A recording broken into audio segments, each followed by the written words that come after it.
A'udzu billahi minasyaitonir rajim. Bismillahirrahmanirrahim. Bismillahi wa bihamdihi. Assalamualaikum warahmatullahi taala wabarakatuh. Alhamdulillah wassalatu wassalamu ala asyrafil anbiya'i wal mursalin sayyidina Muhammad wa ala alihi wa sahbihi ajma'in. Subhanaka la ilma lana illa ma 'allamtana innaka antal alimul hakim wa la haula wa la quwwata illa billahil aliyyil azim.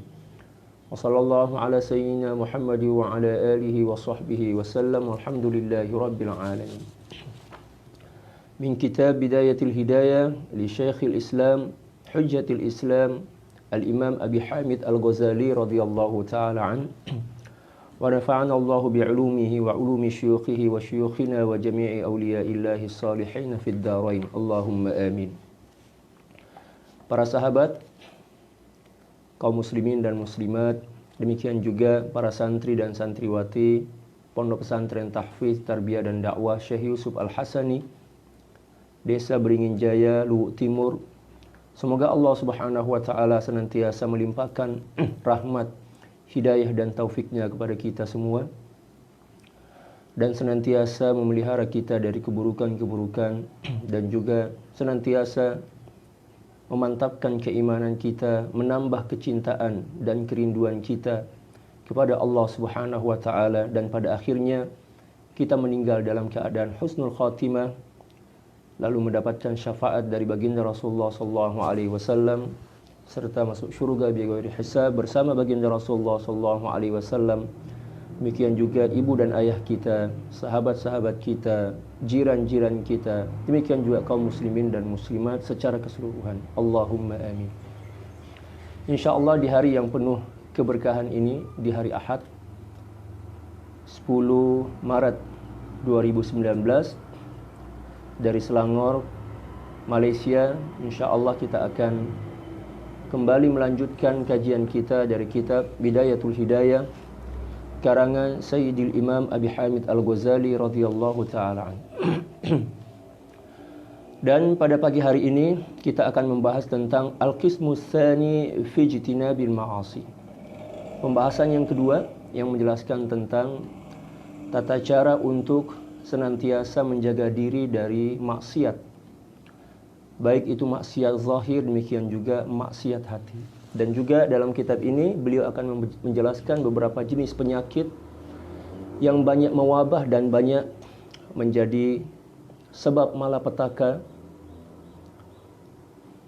di akhir zaman ini. Di antaranya adalah malapetaka yang disebabkan karena lisan yang tidak terkontrol. Demikian juga malapetaka atau kehancuran yang disebabkan karena kegemaran untuk berburuk sangka kepada orang lain. Demikian juga beberapa sifat buruk lainnya yang insyaAllah akan beliau jelaskan, dan juga akan beliau beritahu kepada kita tentang tata cara menghindar dan menjauh dari penyakit-penyakit ini. Beliau berkata radhiyallahu ta'ala an, "I'lam anna ad-dina syatrani." Ketahui dan fahamilah bahwa sungguhnya ajaran agama ini secara keseluruhan mencakup dua perkara, syatrani. Ahaduhuma tarkul manahi. Yang pertama adalah menjauhkan diri atau menghindarkan diri atau menjaga jarak dari hal-hal yang dilarang oleh Allah Subhanahu wa taala, demikian juga dilarang oleh baginda Rasulullah sallallahu alaihi wasallam. Itulah bagian pertama dari seluruh rangkaian ajaran agama kita, bertujuan agar dengan ajaran Islam yang kita fahami dan kita amalkan ini, kita mampu menjauhkan diri dari segala jenis yang dilarang oleh Allah Subhanahu wa taala, yang apabila kita lakukan maka akan menjadi sebab terjadinya malapetaka pada diri kita, baik di dunia demikian juga di akhirat nanti. Na'udzubillah tsumma na'udzubillahi min dzalik. Wal akharu, dan yang kedua, fi'lut ta'at. Mengerjakan ketaatan kepada Allah Subhanahu wa taala. Itulah dua rangkaian inti dari ajaran Islam yang telah dibawa oleh baginda Rasulullah sallallahu alaihi wasallam. Setelah itu beliau akan merincikan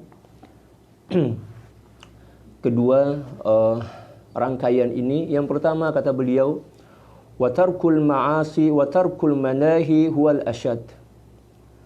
Dan kemampuan seseorang untuk menjauhkan diri dari hal-hal atau perkara-perkara yang dilarang oleh agama ini merupakan sesuatu yang paling berat. Kalau ada seorang yang kita lihat mampu melakukan ibadah dengan berbagai macam jenis ibadah, maka ketahuilah bahwa kemampuannya untuk senantiasa memperbanyak ibadah bukanlah satu-satunya ukuran untuk menilai dan menyimpulkan bahwa dia adalah seseorang yang bertakwa kepada Allah Subhanahu wa taala dengan sebenar-benar takwa. Tetapi bukan bermakna kita boleh berburuk sangka kepadanya. Adapun apabila seseorang telah mampu menjauhkan diri dari segala yang telah dilarang oleh Allah Subhanahu wa taala, baik itu yang berkaitan dengan maksiat al-zahir, demikian juga dari maksiat batin, maka ketahuilah bahwa walaupun amal ibadahnya tidak seberapa banyak, akan tetapi kemampuannya untuk menghindar dan menjauhkan diri dari segala apapun yang dilarang oleh Allah Subhanahu wa taala sudah cukup untuk menjadi tanda bahwa dia adalah seseorang yang dikehendaki kebaikan oleh Allah Subhanahu wa taala dan telah menjadi orang yang bertakwa kepada Allah Subhanahu wa taala. Oleh karena itu beliau mengatakan wa tarkul manahi huwal asyad, dan menjauhkan diri dari larangan-larangan itu merupakan perkara atau masalah yang paling berat. Betapa banyak orang yang kita lihat mampu menjaga dan menunaikan sholat serta mendirikannya dengan baik secara berjamaah, akan tetapi dia tak cukup mampu untuk menahan lisan dan mulutnya dari menghina, mencaci, memaki, demikian juga menggibah, ya, atau menceritakan keburukan-keburukan orang lain. Ini sebagai tanda bahwa sholat yang telah dilaksanakan dan senantiasa dijaganya, di dalamnya terdapat kerusakan. Sehingga sholat yang telah dilakukannya ini tak mampu untuk mencegahnya dari perbuatan keji dan mungkar, seperti yang telah dijelaskan oleh Allah Subhanahu wa taala dalam Al-Qur'an tentang bahwa sholat apabila dilakukan dengan baik, cukup rukun dan syarat serta adab-adabnya, maka pastilah sholat itu akan mampu mencegah seseorang dari perbuatan keji dan mungkar, menjauhkan seseorang dari seluruh larangan-larangan yang telah ditetapkan oleh Allah Subhanahu wa taala dalam Islam. Fa inna ta'ati yaqdiru 'alaiha kullu ahad, karena sesungguhnya pelaksanaan ketaatan kepada Allah Subhanahu wa taala itu mampu dilakukan oleh setiap orang, ya, baik yang fasik, demikian juga yang munafik. Sebagai contoh, di zaman Sayyidina Utsman dan Sayyidina Ali karramallahu wajhah, dari golongan para khawarij yang memusuhi para sahabat, yang memerangi mereka, membunuh mereka, membuat fitnah dan huru-hara di sana sini. Dalam sejarah dijelaskan dan disebutkan bahwa orang-orang khawarij ini bukanlah orang-orang pemalas yang tidak menunaikan salat, yang tidak berpuasa, tidak membaca Al-Quran. Akan tetapi mereka adalah orang-orang yang hebat, senantiasa salat berjamaah, bacaan Al-Quran mereka, Masya Allah, luar biasa. Di mana-mana, di setiap tempat disaksikan oleh masyarakat tentang kegemaran dan semangat mereka membaca Al-Quran. Demikian juga sholat malam mereka, ditambah juga dengan ibadah puasa sunnah mereka, demikian juga ibadah-ibadah yang lain. Akan tetapi ternyata hal itu bukan menjadi ukuran satu-satunya dan jaminan seseorang itu bisa dianggap sebagai orang yang baik, kecuali bila mana telah mampu menjaga hatinya, kecuali bila mana telah mampu menjaga lisannya, matanya, demikian juga telinga dan kemaluan serta kaki dan tangannya dari hal-hal yang dilarang oleh Allah Subhanahu wa taala. Para sahabat sekalian, itulah satu contoh yang bisa kita ambil hikmah dan pelajaran bahwa untuk mengukur kesempurnaan takwa seseorang di sisi Allah Subhanahu wa taala, maka tidak cukup dengan menilai kebaikan-kebaikannya tanpa melihat sejauh mana dia mampu untuk menjauhkan diri dari hal-hal yang dilarang oleh agama. Banyak orang yang rajin bersedekah, rajin membaca Al-Quran, tetapi tak cukup mampu untuk menjaga matanya dari melihat hal-hal atau perkara-perkara yang bercanggah atau dilarang oleh syariat. Wa tarkus syahawati la yaqdiru 'alaiha illa siddiqun, dan meninggalkan bujukan-bujukan nafsu syahwat, demikian juga mampu selamat dari perangkap-perangkap hawa nafsu, itu tidak mampu dilakukan kecuali orang-orang yang jujur kepada Allah Subhanahu wa taala. As-Siddiqun merupakan satu gelar yang disematkan oleh agama kita kepada orang-orang yang mempunyai kedekatan dan hubungan khusus kepada Allah Subhanahu wa taala, yaitu para aulia. Oleh karena itu, apabila ada seseorang yang kita saksikan dan kita temui mampu menjaga dan mengontrol hawa nafsunya dengan baik, maka yakinilah bahwa dia itu adalah seorang yang istimewa dan mempunyai derajat yang mulia di sisi Allah Subhanahu wa taala. Karena seseorang tidak akan mungkin mampu untuk menjauhkan diri dan mengekang hawa nafsunya kecuali telah tergolong sebagai orang-orang yang siddiqin, orang-orang yang jujur dalam melakukan penghambaan diri kepada Allah Subhanahu wa taala dan juga jujur dalam mencintai Allah Subhanahu wa taala. Falidzalika qala Rasulullah sallallahu alaihi wasallam, al-muhajiru man hajara as-su' wal mujahidu man jahada hawa. Hadis ini merupakan hadis yang diriwayatkan oleh Imam Ahmad. Demikian juga Imam Ibnu Majah dan imam-imam yang lain. Baginda Rasulullah SAW bersabda, al-muhajiru, seseorang yang melakukan hijrah. Yang dimaksud hijrah di sini bukan perpindahan dari satu tempat ke tempat yang lain, akan tetapi makna hijrah dalam hadis ini lebih kepada peningkatan nilai-nilai kebaikan dalam diri kita. Beliau mengatakan al-muhajiru man hajarassu, seseorang yang telah berhijrah atau telah berhasil meningkatkan kualitas dirinya di sisi Allah Subhanahu wa taala adalah seseorang yang telah mampu menjauhkan diri dari keburukan-keburukan.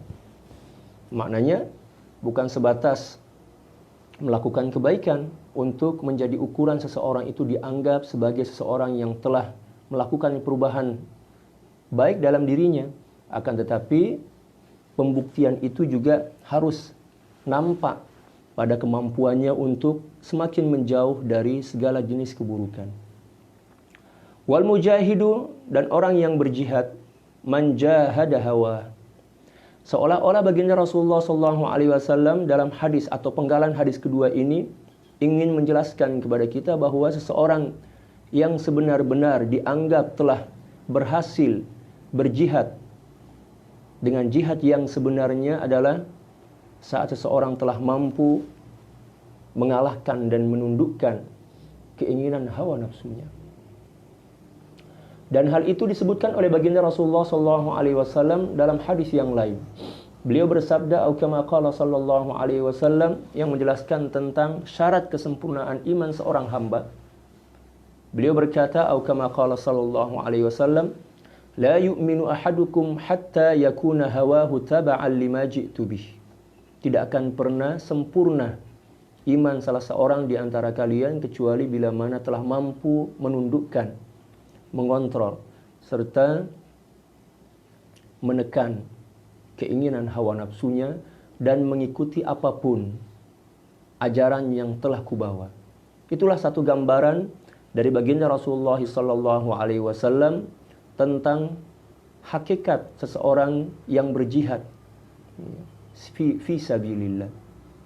Jadi kalau ada seorang yang kelihatannya melakukan perang melawan orang kafir, maka hal itu tidak bisa menjadi ukuran satu-satunya apabila seseorang itu meninggal dunia dalam berjihad dan bisa dianggap sebagai seorang syahid. Karena dalam beberapa hadis baginda Rasulullah sallallahu alaihi wasallam menjelaskan bahwa seseorang walaupun kelihatannya sedang melakukan jihad fi sabilillah melawan orang-orang kafir dan dia terbunuh ketika perang, maka itu tidak menjamin bahwa dia mati dalam keadaan syahid atau mati syahid, kecuali apabila hatinya telah bersih dari segala hal yang menodai dan mencederai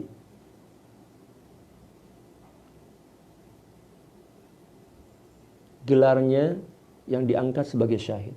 Karena terkadang-kadang ada orang yang melakukan perang jihad fi sabilillah tetapi tujuannya hatta yuqala anhu syuja', agar dia diakui sebagai orang yang berani, atau dengan tujuan untuk mendapatkan harta rampasan, atau dengan tujuan untuk membalas dendam karena mungkin di dalam hatinya ada dendam membara disebabkan karena terbunuhnya salah seorang dari keluarga atau familynya. Maka hal-hal itu boleh terjadi dan itu tidak menutup kemungkinan ya, melintas dalam hati seseorang yang melakukan jihad. Tetapi kesimpulannya, apabila hati seseorang telah mampu tunduk kepada apapun yang dibawa oleh baginda Rasulullah SAW dengan pembuktian bahwa dia telah mampu menundukkan keinginan hawa nafsunya dan mengarahkan hawa nafsu itu kepada pengamalan dan pembuktian terhadap ketundukan terhadap nilai-nilai syariat, barulah seseorang itu dianggap telah berjihad dengan sebenar-benar jihad. Wa'lam annaka innama ta'sillaha bijawarihika wa innama hiya ni'matun minallahi 'alaika wa amanatun ladaik.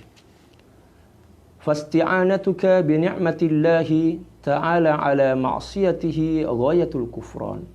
Ketahuilah bahwa sesungguhnya kebanyakan di antara kalian dikala melakukan maksiat, maka dia menggunakan tubuhnya ini sebagai sarana dan wasilah untuk melakukannya.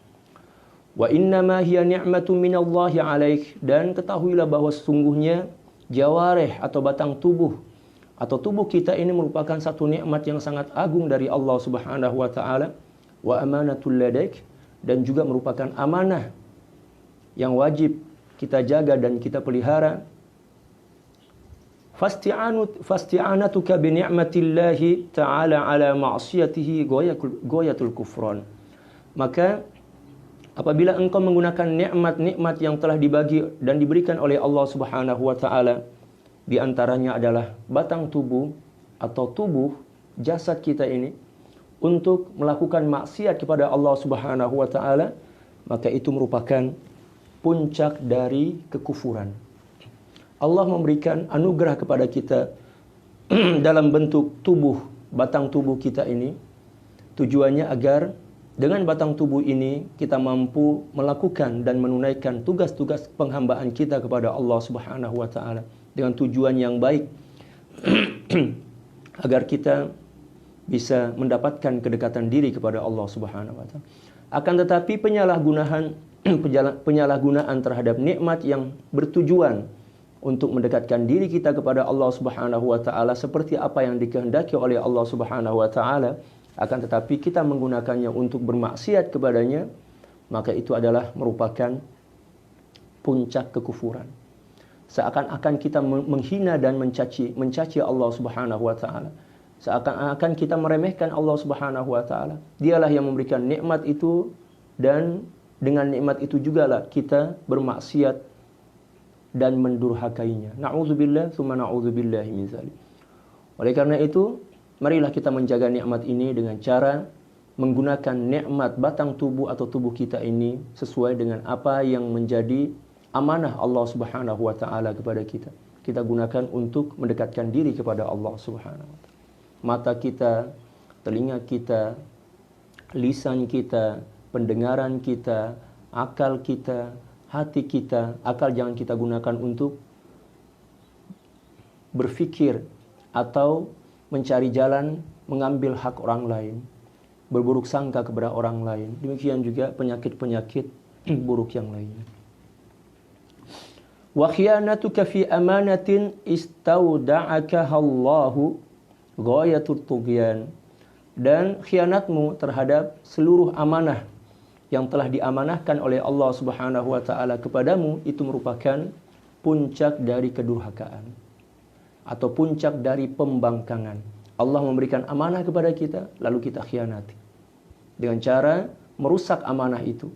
Ketika mata yang diamanahkan oleh Allah Subhanahu wa taala dengan tujuan agar kita menggunakannya untuk melihat hal-hal yang baik, demikian juga ketika lisan yang Allah anugerahkan dan amanahkan kepada kita dengan tujuan untuk kita gunakan melakukan hal-hal yang baik, kita gunakan untuk melakukan maksiat kepada Allah Subhanahu wa taala, maka seakan-akan kita telah berkhianat dalam amanah tersebut, menghancurkan amanah itu. Fa'adha'uka ra'ayak fanzur kaifa tar'aha. Maka seluruh tubuhmu itu merupakan ra'ayak, ya, pengikut. Ya, tubuh ini, kita ini diibaratkan oleh baginda Rasulullah SAW ibarat seorang pemimpin yang memimpin diri kita, memimpin jasad kita, memimpin akal kita, memimpin hati kita. Maka beliau mengatakan fa'a'dha'uka ra'ayak. Seluruh tubuhmu merupakan masyarakat yang harus kamu jaga. Seperti masyarakat yang harus kamu jaga. Ya. Atau dengan kata lain bahwa seluruh tubuh kita ini merupakan himpunan dari tanggung jawab yang menjadi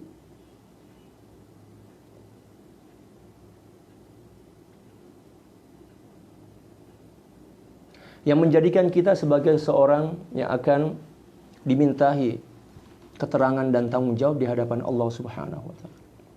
Fanzur kaifa tar'aha, maka lihatlah bagaimana cara kamu untuk memelihara dan menjaga amanah itu. Fakullukum ra'in wa kullukum mas'ulun an ra'iyatihi. Sesuai dengan sabda baginda Rasulullah sallallahu alaihi wasallam bahwa setiap kamu adalah seorang pemimpin dan setiap kamu dimintahi pertanggungjawaban dari apa yang engkau pimpin. Ini merupakan nukilan dari hadis yang diriwayatkan oleh Imam Bukhari, demikian juga Imam Muslim dari Sayyidina Abdullah bin Umar radhiyallahu taala anhuma. Dan hadis lengkapnya adalah al-imamu ra'in wa mas'ulun an ra'iyatihi. Seorang imam, baik itu imam salat, imam di rumah tangga, imam pada suatu organisasi, seorang pemimpin secara umum adalah seorang pemimpin yang akan dimintai pertanggungjawaban atas apa yang dipimpinnya. War-rajulu ra'in fi ahlihi wa huwa mas'ulun an ra'iyatihi. Demikian juga seorang suami merupakan pemimpin yang menjadi pemimpin di rumahnya dan akan mempertanggungjawabkan tentang apa yang dipimpinnya di akhirat nanti. Demikian juga wal mar'atu ra'iyatun fi baiti zawjiha wa mas'ulatun an ra'iyatiha. Seorang istri merupakan pemimpin di rumah tangganya ketika suaminya tidak ada di rumah dan akan dimintai pertanggungjawabannya di akhirat nanti atas apa yang dipimpinnya. Wal khadimu ra'in fi mali sayyidihi wa mas'ulun an ra'iyatihi.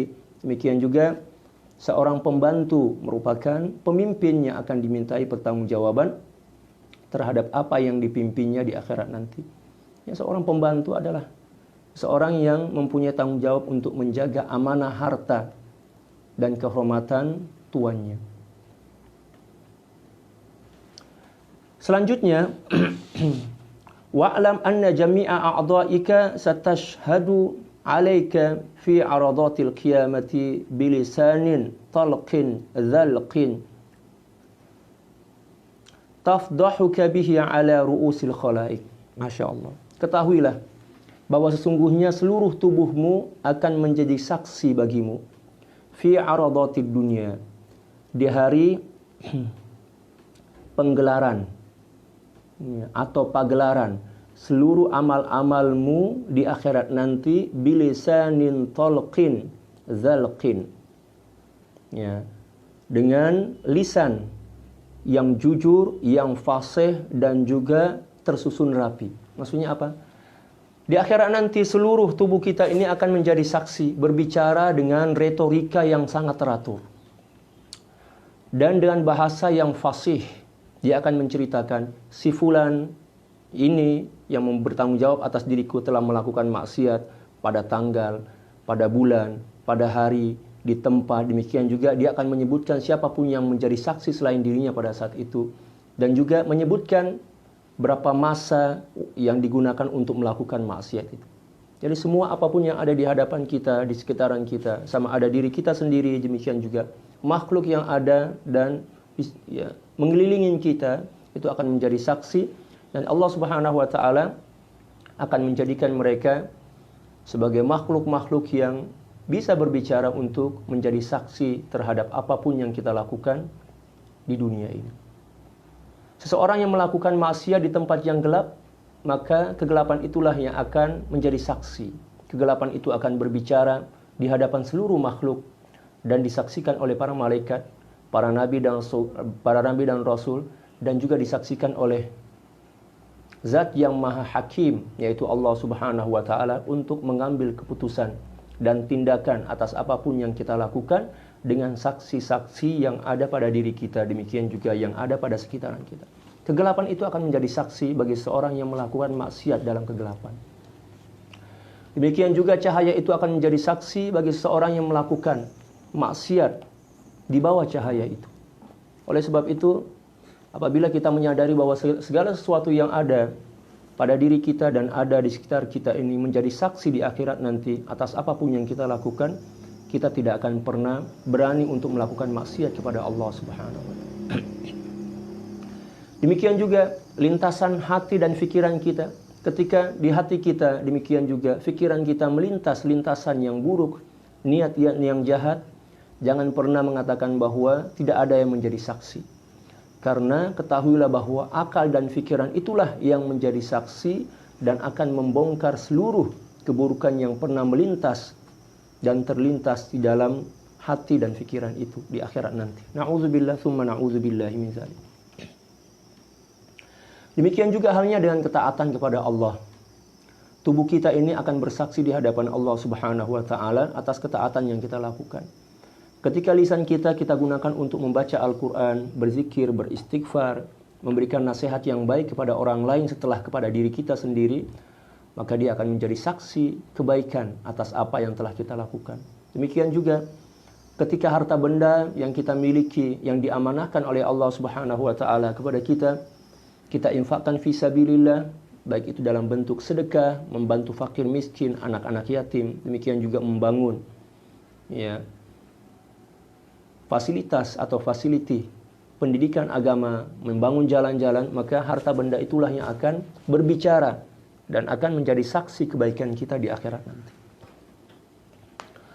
Qala Allah Ta'ala, Allah Subhanahu wa Ta'ala berfirman sebagai dalil atau sebagai sandaran dalil dari apa yang telah disebutkan oleh Sayyidil Imam Al-Ghazali radhiyallahu ta'ala an. Allah Subhanahu wa Ta'ala berfirman, yauma tashhadu alaihim alsinatuhum wa aydihim wa arjuluhum bima kanu ya'malun. Pada hari itu, yaitu hari kiamat, maka lisan, tangan dan kaki-kaki mereka akan menjadi saksi terhadap apapun yang telah mereka lakukan di dunia dulu. Dalam ayat ini Allah Subhanahu wa Ta'ala hanya menyebutkan lisan, tangan, dan kaki yang akan menjadi saksi. Penyebutan lisan, tangan, dan kaki dalam ayat ini sebagai saksi itu bukanlah merupakan pembatasan terhadap saksi-saksi yang akan mempersaksikan kita di hadapan Allah Subhanahu wa Ta'ala. 3 anggota tubuh yang disebutkan oleh Allah Subhanahu wa Ta'ala dalam ayat ini merupakan contoh dan juga merupakan saksi terbesar yang akan bersuara dan memberikan penyaksian terhadap kita di hadapan Allah Subhanahu wa Ta'ala di akhirat nanti atas apapun yang kita lakukan di dunia ini. Wa qala Allah Ta'ala, dan Allah Subhanahu wa taala juga berfirman, "Al-yauma nakhtimu ala afwahihim wa tukallimuna aydihim wa tashhadu arjuluhum bima kanu yaksibun." Di hari itu, yaitu hari pembalasan, hari kiamat, nakhtimu ala afwahihim, kami akan mengunci mulut-mulut mereka. Di ayat yang pertama Allah Subhanahu wa taala menjadikan lisan sebagai saksi, akan tetapi di ayat yang kedua ini Allah Subhanahu wa taala mengunci mulut itu, wa tukallimuna aydihim, dan tangan-tangan dan serta kaki-kaki mereka akan berbicara kepada kami, mempersaksikan apapun yang telah mereka lakukan di dunia ini. Seakan-akan dua ayat ini ada kontradiksi, karena pada ayat yang pertama Allah Subhanahu wa taala menceritakan bahwa lisan merupakan satu di antara makhluk yang akan menjadi saksi di hadapan Allah, yang akan berbicara sesuai dengan fakta-fakta yang telah terjadi.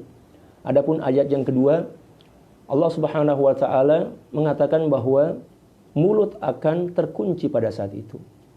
Maksudnya, penguncian mulut atau lisan itu bukan bermakna tidak bisa berbicara, akan tetapi mulut itu dikunci dari kedustaan. Maksudnya, pada saat itu tidak seorang pun mampu melakukan kedustaan. Tidak seorang pun mampu berbohong dan berdusta. Itu maksud dari ayat ini. Karena tidak ada satupun ayat dalam Al-Quran yang mempunyai makna bercanggah atau kontradiksi. Karena Allah Subhanahu wa taala telah memberikan jaminan. Dalam satu ayat Allah Subhanahu wa taala berfirman, "Afala yatadabbaruna al-Qur'an?" Tidakkah mereka mentadabburi Al-Quran? Walau kana min 'indi ghairillah lawajadu fihi ikhtilafan katsira. Kalau seandainya Al-Quran itu tidak bersumber dari Allah Subhanahu wa taala, maka pastilah mereka akan menemui percanggahan-percanggahan atau kontradiksi dari makna dan isi Al-Quran tersebut. Ini sebagai jaminan daripada Allah Subhanahu wa taala bahwa dalam Al-Quran, demikian juga hadis-hadis baginda Rasulullah sallallahu alaihi wasallam, tidak akan pernah ada ayat dan hadis yang saling berbenturan atau kontradiksi. Adapun kalau seandainya kelihatan secara zahir, nampak sepintas lalu bahwa ayat ataupun hadis itu seolah-olah seakan-akan kontradiksi, bercanggah makna, maka perlu kita takwilkan dan perlu kita merujuk kepada tafsir-tafsir para ulama. Demikian juga hadis-hadis baginda Rasulullah SAW yang menjelaskan perkara itu. Dan yang perlu kita perbaiki adalah keilmuan kita. Yang perlu kita revisi adalah ilmu kita. Adapun Al-Quran, kita tidak boleh merevisinya. Karena Allah Subhanahu wa ta'ala telah memberikan jaminan tentang kebenaran Al-Quran. Dan juga memberikan jaminan bahwa Al-Quran tidak akan pernah bercanggah makna. Fahfaz ya miskin jami'a badanika minal ma'asi. Oleh karena itu, wahai orang yang lemah, manusia yang lemah, peliharalah seluruh tubuhmu minal ma'asi, dari segala jenis maksiat. Wa khususon a'dha'aka sab'ah, dan yang lebih khasnya lagi atau lebih khusus lagi adalah beberapa organ tubuhmu yang berjumlah 7 organ tubuh kita. Ini yang paling khusus. Secara keseluruhan kita diperintahkan untuk menjaganya dari maksiat, akan tetapi secara khusus 5 organ tubuh kita. Mengapa 7 organ tubuh kita? Mengapa yang disebut secara khusus ini ada 7? Karena ke-7 organ tubuh inilah yang paling rentan, yang paling selalu melakukan maksiat, sama ada maksiat dosa-dosa kecil, demikian juga maksiat yang tergolong sebagai dosa-dosa besar. Fa inna jahannama laha sab'atu abwabin likulli babin minhum juz'un maqsum. Karena sungguhnya pintu Jahannam, neraka Jahannam juga mempunyai 7 pintu, dan masing-masing kelompok akan masuk ke masing-masing pintu tersebut sesuai dengan syarat yang berlaku. Masya Allah, luar biasa. Mengapa Allah Subhanahu wa ta'ala menciptakan bagi neraka itu 7 pintu? Seolah-olah Allah Subhanahu wa ta'ala memberikan isyarat kepada kita melalui nasihat dari Al-Imamul Ghazali radhiyallahu ta'ala an dalam kitab ini, mengatakan bahwa 7 pintu itu akan dimasuki oleh seorang yang melakukan dosa dari 7 anggota tubuhnya. Allah. Wala yata'ayyanu litilkal abwabi illa man 'asa Allah Ta'ala bihadhihi al-a'dha'i sab'ah. Dan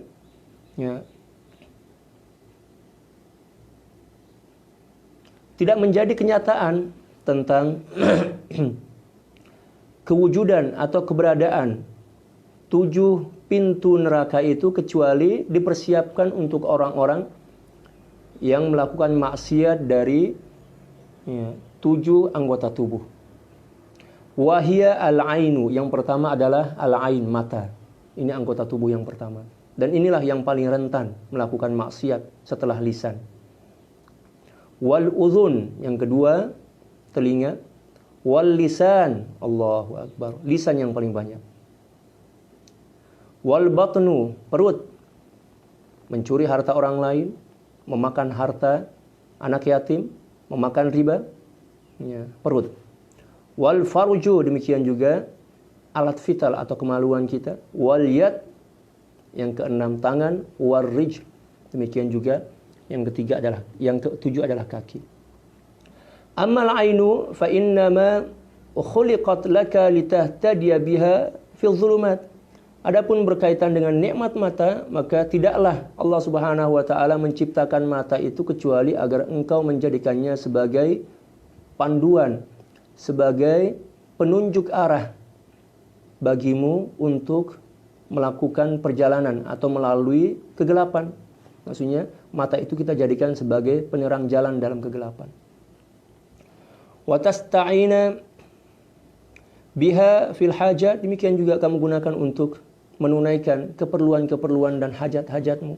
Wa tanzura biha ila ajaibi malakutil ardi was samawat, demikian juga dengan mata itu kamu memandang, melihat, meneliti dengan mengambil pelajaran dan hikmah dari keindahan-keindahan kerajaan Allah Subhanahu wa taala, baik yang ada di bumi ini, demikian juga yang ada di langit. Jadi ketika kita melihat bintang gemintang, maka kita melihatnya harus dengan pandangan yang bersih, dengan pandangan yang penuh keyakinan bahwa itu merupakan ciptaan Allah Subhanahu wa taala yang sangat indah, yang sangat unik, demikian juga yang sangat dahsyat. Karena kalau kita melihat ke langit, betapa agung dan hebatnya Allah Subhanahu wa taala menciptakan langit tanpa tiang. Kalau seandainya Allah berkehendak untuk menghancurkan seluruh planet yang pernah Allah ciptakan, maka dengan sangat mudah Allah Subhanahu wa taala menjatuhkan 7 langit itu dan akan menimpa serta menghancurkan serta memporak-porandakan segala sesuatu yang ada di dalamnya. Wa ta'tabiru bima fiha minal ayat, demikian juga engkau mengambil iktibar, pengajaran, hikmah di dalamnya dari ayat-ayat, dari tanda-tanda kekuasaan Allah Subhanahu wa taala yang menunjukkan tentang keesaan Allah. Fahfazha an arba'in, maka peliharalah olehmu mata itu dari 4 kegiatan atau perbuatan yang buruk. Yang pertama, antanzura biha ila ghairi muharramin, maka kamu gunakan mata itu untuk melihat sesuatu yang tidak diharamkan. Mata jangan kita gunakan untuk melihat sesuatu yang diharamkan atau dimakruhkan. Karena apapun yang kita lihat pastilah akan memberikan dampak atau kesan ke dalam hati kita. Seseorang yang suka melihat sesuatu yang haram, maka kesan dan dampak dosa itu akan masuk ke dalam hati, membutakan mata hatinya. Demikian juga apabila seorang melihat sesuatu yang makruh, maka sesuatu yang makruh ini akan masuk kesan dan dampaknya ke hati yang bisa mengaburkan, yang tadi membutakan, yang kedua mengeruhkan, mengkaburkan. Demikian juga apabila seorang melihat hal-hal yang halal, apatah lagi bisa memberikan pengajaran dan hikmah kepadanya, maka pandangan itu akan semakin mempercerah dan mengkilapkan pandangan hatinya sehingga semakin mampu untuk membedakan antara hak dan batil, dan juga semakin mampu untuk melihat sesuatu yang terbaik dari segala yang baik. Au ila suratin malihatin awalan bi syahwati nafsin, atau janganlah kamu menggunakan mata itu untuk melihat gambar-gambar atau pemandangan-pemandangan yang sangat indah berdasarkan dorongan hawa nafsu. Contoh misalnya, melihat mobil tetangga atau kereta tetangga, kereta jiran. Tengok, oh cantiknya kereta. Dalam keadaan sedemikian, di dalam hati dia pun melintas, betapa indah dan betapa seronoknya kalau sekiranya kereta itu adalah milik saya. Na'udzubillah. Itu boleh mengaburkan dan melukai serta merosakkan isi hati kita. Oleh sebab itu kita dilarang untuk melihat pemandangan-pemandangan atau hal-hal yang indah atau perkara-perkara yang indah yang dikhawatirkan boleh mencari atau boleh mencuri dan mengambil hati kita sehingga menyebabkan kita lalai dari Allah Subhanahu wa taala dan juga menyebabkan kita berangan-angan untuk memilikinya. Karena hati-hatilah, kita harus hati-hati. Yang ketiga, antanzura biha ila muslimin bi'ainil ihtiqar. Demikian juga jangan sampai engkau melihat dengan mata itu kepada seorang muslim dengan pandangan menghina. Kita lihat ada seorang tukang sampah yang melintas di bawah rumah kita atau di depan rumah kita yang sedang mengambil sampah-sampah dari hasil kumpulan kita, yang kita kumpulkan. Dengan mata memincing kita mengatakan, betapa hinanya dia. Na'udzubillah. Seharusnya dan sewajibnya kita berterima kasih kepada dia, karena berkah dialah kita diringankan untuk mengurus sampah-sampah kita, dan berkah dialah kampung dan kawasan kita bersih dan terbebas daripada bau busuk. Coba kita bayangkan, kalau sekiranya tukang sampah yang mulia dan agung itu, mereka rehat, mereka beristirahat, mereka libur atau cuti bekerja, dalam 1 minggu, mestilah kawasan kita atau areal kita, lokasi kita akan berubah menjadi kawasan yang berbau busuk, layaknya tempat pembuangan sampah.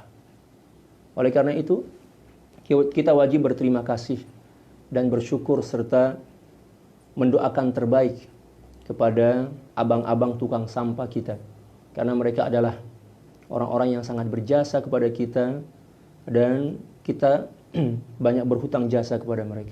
Kita lihat di kawasan rumah tempat saya menyewa ini, luar biasa. Ya.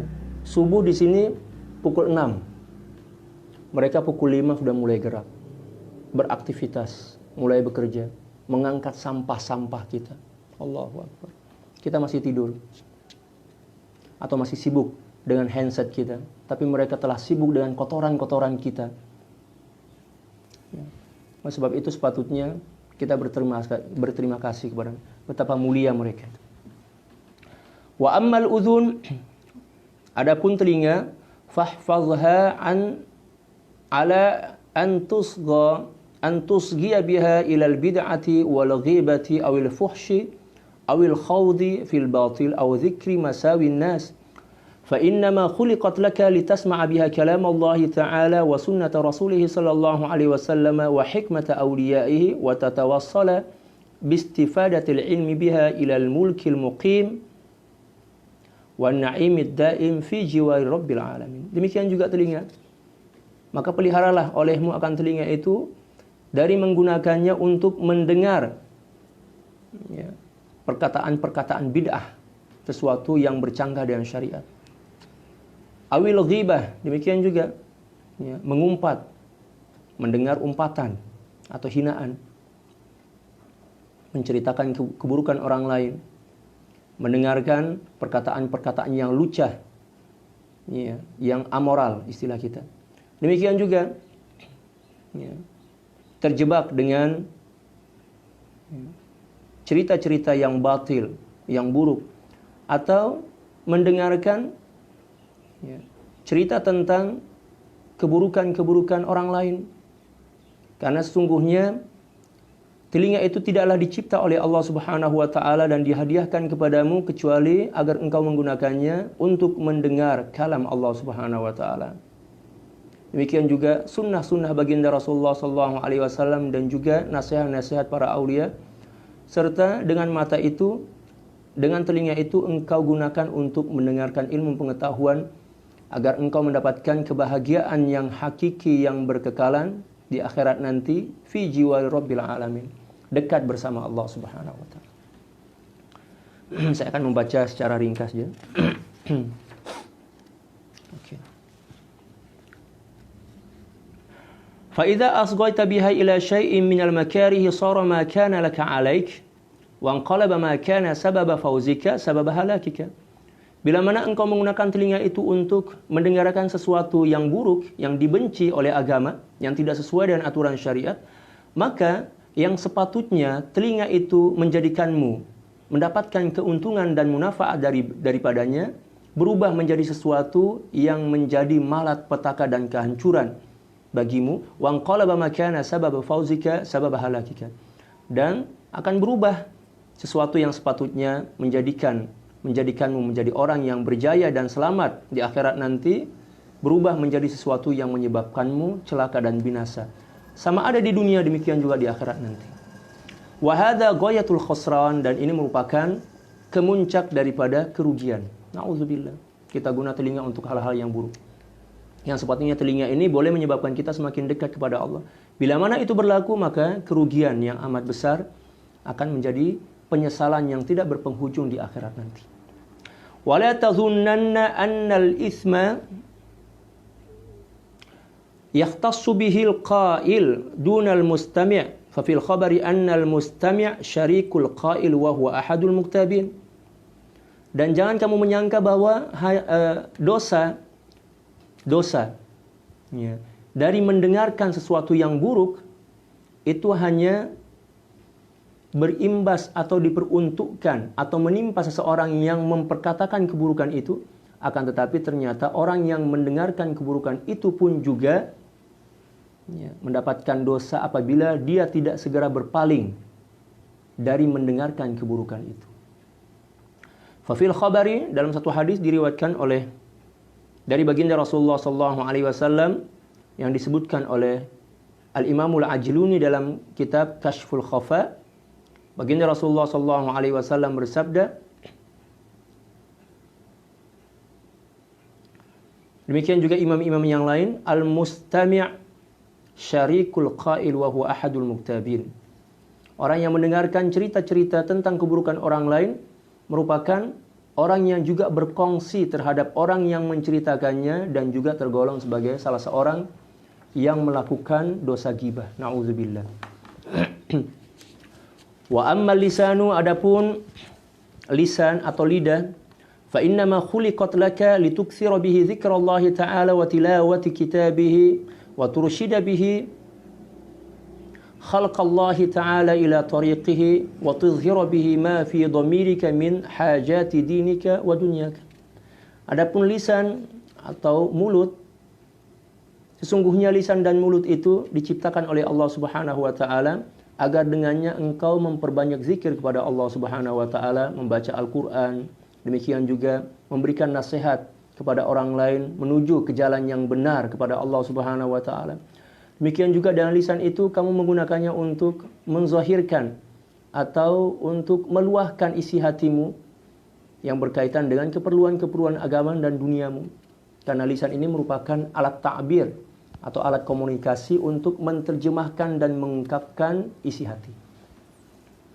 Maka sepatutnya lisan itu kita gunakan seperti mana yang telah disebutkan oleh Sayyidil Imamul Ghazali.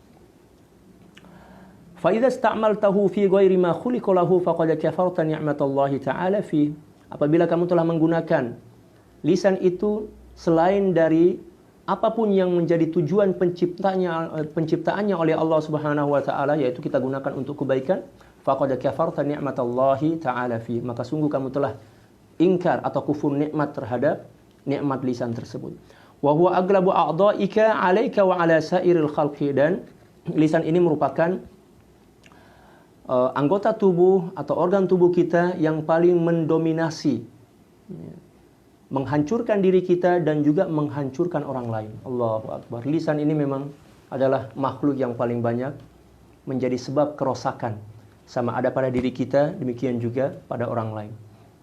Fitnah. Seseorang boleh saling membunuh disebabkan karena lisan. Demikian juga banyak sangatlah keburukan lisan ini.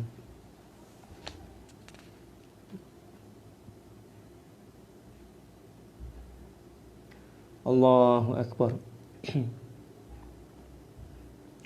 Di sini ada beberapa hadis yang diriwayatkan oleh para imam, di antaranya adalah hadis yang diriwayatkan oleh Sayyidina Ahmad wal Bukhari, demikian juga Imam Muslim, Imam Ibnu Hibban, dari Sayyidina Abi Hurairah radhiyallahu taala annahu sami'a Rasulullah sallallahu alaihi wasallam yaqul, sungguhnya beliau pernah mendengar baginda Rasulullah sallallahu alaihi wasallam bersabda, innal 'abda la yatakallamu bil kalimati yanzilu biha fin nari ab'ada ma bainal masyriqi wal maghrib. Allahu akbar. Sesungguhnya seorang hamba itu akan melakukan atau mengucapkan suatu perkataan atau mengucapkan sesuatu yang dengan perkataan atau ucapan itu dia akan dijerembabkan, disungkurkan oleh Allah Subhanahu wa taala ke dalam neraka dengan jarak lebih jauh dibandingkan timur dan barat. Masya Allah. Itulah dosa lisan. Salim ya Rabb. Semoga Allah Subhanahu wa taala menjaga dan menyelamatkan lisan kita. Wala yakubun nasa fin nari ala mafakhirihim illa hasaidu alsinatihim. Dan seseorang di akhirat nanti tidaklah disungkurkan oleh Allah Subhanahu wa taala, manusia tidaklah disungkurkan oleh Allah Subhanahu wa taala, yang disungkurkan menggunakan wajah-wajah mereka, kecuali disebabkan karena buah hasil daripada apa yang diperkatakannya di dunia ini. Maksudnya kebanyakan di akhirat nanti manusia itu disungkurkan dan dibuang oleh Allah Subhanahu wa taala ke dalam kubangan api neraka dengan menggunakan kepala mereka. Kepala dulu yang dibuang, kaki dipegang, tangan dipegang, dibuang oleh malaikat. Ya. Dengan arah wajah yang lebih dahulu. Ya, disebabkan karena dosa-dosa lisan.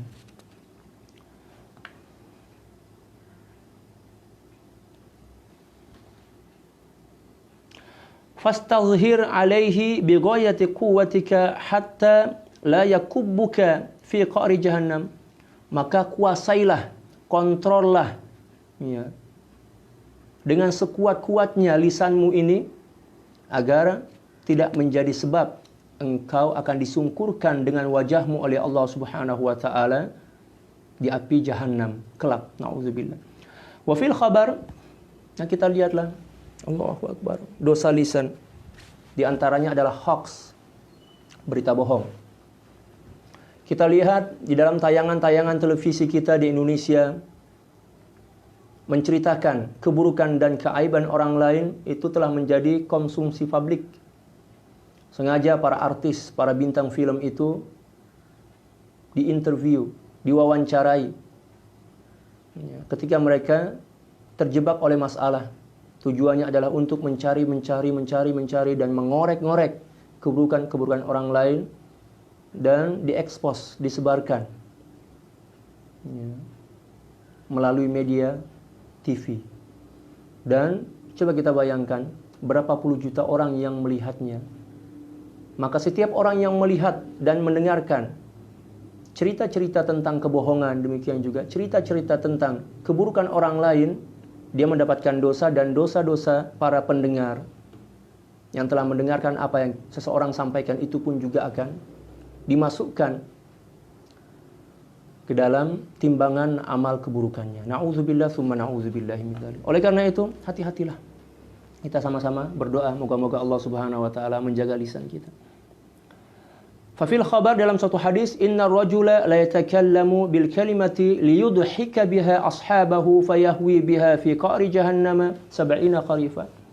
Sungguhnya seorang laki-laki atau seorang sengaja mengucapkan suatu perkataan dengan tujuan untuk menyebabkan orang lain tertawa terbahak-bahak. Allahu akbar. Ini para pelawak nih. Para pelawak harus tahu ini. Fayahwi biha, dan dengan lawakan itu, Allahu Akbar, dia akan dijerembabkan fi qa'ri jahannam, di dalam kerak neraka jahannam, sab'ina kharifa, selama 70 tahun. Allahu Akbar. Nah, itu para pelawak tuh yang selalu membuat cerita-cerita dusta, atau walaupun ianya betul, benar, akan tetapi tujuannya agar orang tertawa terbahak-bahak.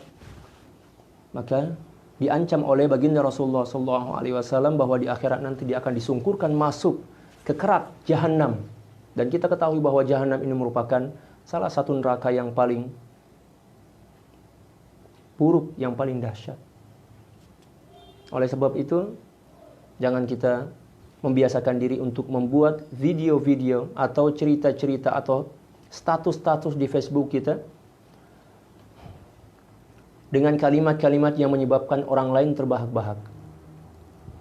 Karena apabila seseorang sedang dalam keadaan tertawa dan terbahak-bahak, berarti dia telah lalai dari Allah, dan orang yang menyebabkannya lalai kepada Allah Subhanahu wa taala, maka dia pun akan mendapatkan balasan karena menjadi sebab orang lalai dari Allah. Dan kita dilarang untuk banyak terbahak-bahak. Kalau tersenyum, kita memang diperintahkan, tetapi tersenyum dengan ukuran yang sesuai menurut kadar kesesuaian, demikian juga pada keadaan-keadaan yang tepat. Adapun tertawa terbahak-bahak, itu merupakan suatu dosa. Allah Subhanahu wa taala berfirman, "Falyadhaku katsiran wal yabku katsir. Falyadhaku qalilan wal yabku katsira."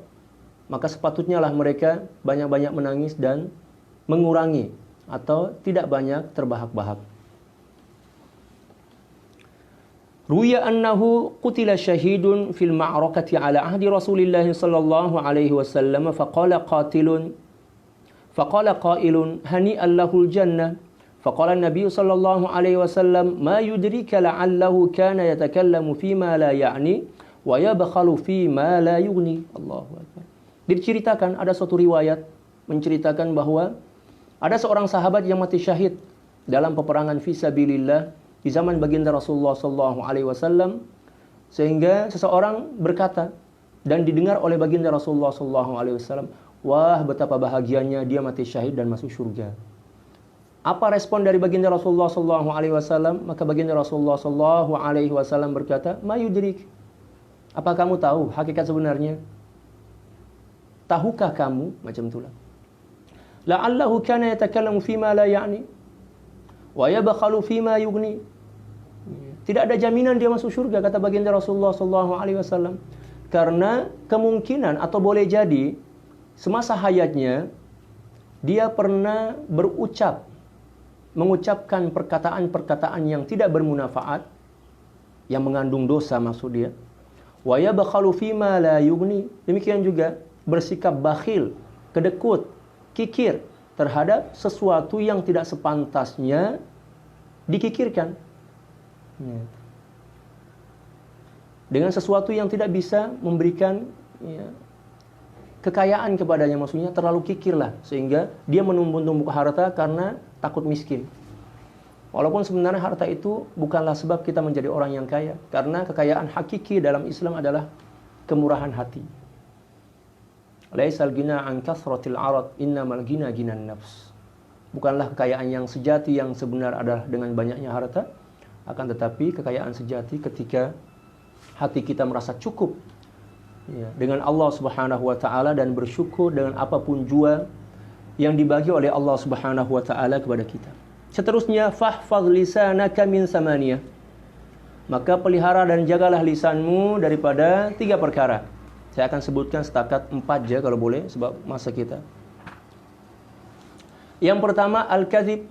Kita diwajibkan untuk menjaga lisan daripada perkataan yang bohong, kedustaan, dusta, berbohong.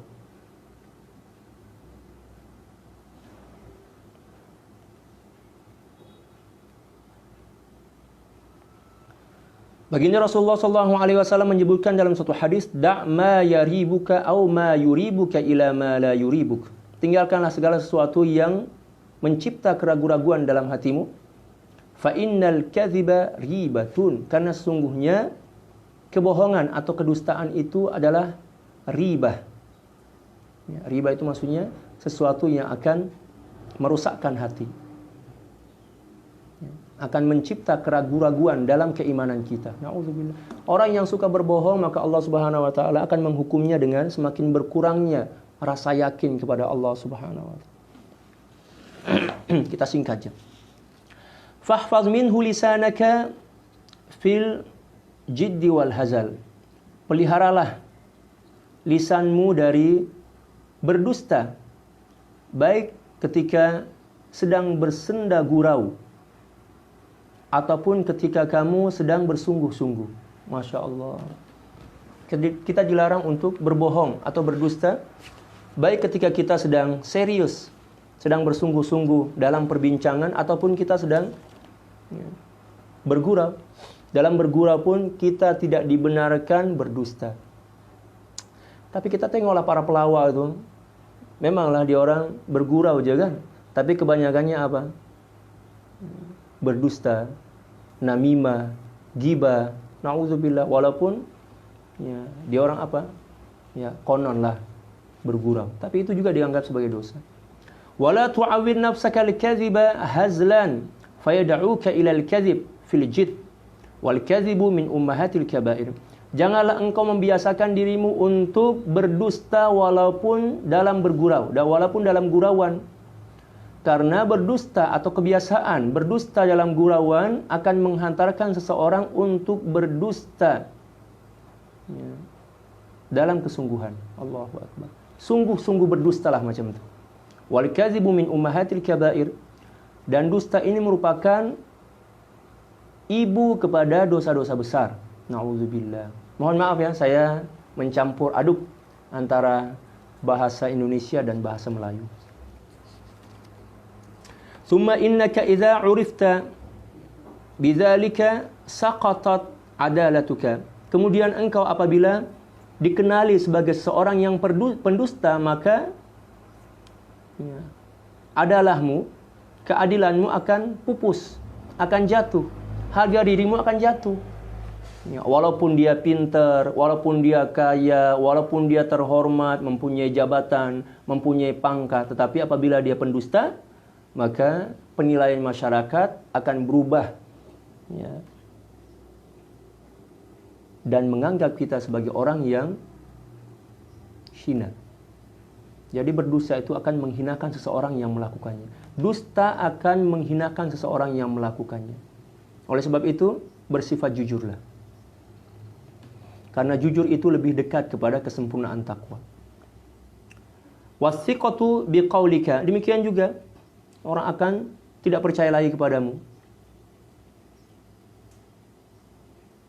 Wa tasdarikal a'yunu wa tahtakiruka. Demikian juga mata akan senantiasa memincing kepadamu dan menghinamu. Orang akan setiap orang yang melihat kita, pendusta. Coba tengok pendusta. Na'udzubillah. Wa idza aradta an ta'rifa qubhal kadhibi min nafsika fanzur ila kadhibi ghairika wa ila nafrati nafsika anhu. Dan apabila kamu ingin mengenali atau mengetahui tentang keburukan sifat pembohong atau dusta min nafsika dari dirimu sendiri, fanzur ila kadhibi ghairika, maka perhatikanlah kebohongan atau kedustaan orang lain, wa ila nafrati nafsika anhu. Dan juga lihatlah dampak ya, menjauhnya kamu dari orang tersebut disebabkan karena kedustaannya. Contoh seperti ini, maksudnya seperti ini. Apabila kita ingin menyadari dan mengetahui secara benar dan mendalam tentang keburukan nafsu, maka kita berikan contoh.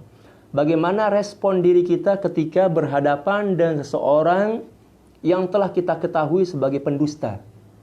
Pastilah kita akan menjauh, pastilah kita akan berusaha untuk menghindar, pastilah kita akan berusaha untuk tidak bekerja sama dengan dirinya. Demikian juga ketika kita berdusta, orang pun melakukan sesuatu yang serupa dengan apa yang dicontohkan tadi kepada diri kita. Nauzubillah. Wastihqarika di sahibika. Demikian juga kamu akan menjadi seorang yang dihina, dicela bahkan oleh sahabatmu sendiri. Ya, tidak akan ada orang yang mau bersahabat kepada kita. apabila kita mempunyai sifat pembohong. Wastikbahika lima jaa bihi, demikian juga karena keburukan yang kamu lakukan disebabkan karena kedustaan itu. Wa kadzalika fa'al fi jami'i uyubi nafsika, demikian juga lakukanlah pada seluruh jumlah keburukan-keburukan nafsumu, fa innaka la tadri qubha uyubika min nafsika bal min ghairika, karena sesungguhnya kamu tidak akan pernah mengenali dan mengetahui tentang keburukan-keburukan nafsumu kecuali apabila kamu telah mengukurnya dengan orang lain. Maksudnya seperti ini. Apabila kita ingin mengetahui tentang keburukan suatu sifat yang ada pada diri kita, maka kita mencoba nak letak diri kita sebagai seseorang yang mempunyai keburukan itu. Dan kita melihat respon dan penilaian orang lain kepada kita ketika kita letak diri kita sebagai seseorang yang mempunyai sifat buruk itu. Contoh misal, kedekut, kikir. Untuk mengetahui hakikat sifat kikir, coba kita imajinasikan, kita bayangkan bahwa kita adalah seorang yang kikir, yang sedang berinteraksi dengan orang lain, dan orang lain ini mengetahui bahwa kita ini adalah orang yang kikir, yang kedekut, bin bakhil. Apa yang berlaku? Orang akan menghina kita, orang akan mencemooh kita, orang akan menjauh daripada kita, orang tidak akan bekerja sama dengan kita, orang akan senantiasa memandang rendah kepada kita. Demikianlah halnya apabila sifat itu sebenar-benarnya ada pada diri kita. Yang tadi kan sebatas imajinasi. Dan yang kedua tadi adalah kita bayangkan secara kenyataan, kalau seandainya sifat itu benar-benar ada pada diri kita, maka akan nampak dan kelihatanlah betapa buruk sifat-sifat yang kita miliki itu. Oleh karena itu, jauhkan diri dari sifat-sifat itu. Famastakbahtahu min ghairika yastakbihhu ghairuka minhu la mahalata. Karena sesungguhnya sesuatu yang kamu tidak sukai dari apa yang ada pada orang lain juga tidak disukai oleh orang lain apabila sesuatu itu ada pada diri kita. Kita tidak suka kepada orang bakhil, orang yang kikir. Orang lain pun tidak suka kepada kita apabila sifat kikir itu ada pada diri kita. Kita harus adil dalam menimbang. Kita harus adil dalam menimbang. Jangan kita hanya menuntut orang lain untuk berbuat baik kepada kita, akan tetapi kita tidak mampu untuk menjadi orang baik yang bisa memberikan kebaikan kepada orang lain. Karena itu merupakan suatu kejahilan, suatu kehinaan. Kalau kita ingin agar orang lain menghormati kita, maka mulailah dengan cara menghormati orang lain. Apabila kita ingin orang lain menghargai kita, maka mulailah dengan cara menghargai orang lain dan tidak meremehkan orang lain. Apabila kita ingin agar orang lain menutupi keburukan-keburukan kita, maka mulailah dengan cara tidak mengumbar dan tidak membuka aib-aib orang lain. Kan seperti itu kaedahnya. Karena dalam kehidupan kita terikat dan terbelenggu oleh satu sistem. Atau satu aturan yang kalau dalam ilmu fisika itu diistilahkan dengan rumus aksi reaksi. Ini merupakan satu rumus yang sebenarnya telah jauh sebelumnya dijelaskan oleh Al-Quran, demikian juga hadis-hadis baginda Rasulullah SAW, yang maksudnya seperti ini. Reaksi atau dampak dari sesuatu yang menimpa diri kita itu merupakan cerminan dari apa yang menjadi perbuatan kita kepadanya, aksi reaksi. Kalau kita ingin agar orang lain berbuat baik kepada kita, maka kita beraksilah dengan aksi yang baik, agar reaksi dari kebaikan itu akan berdampak baik pada diri kita.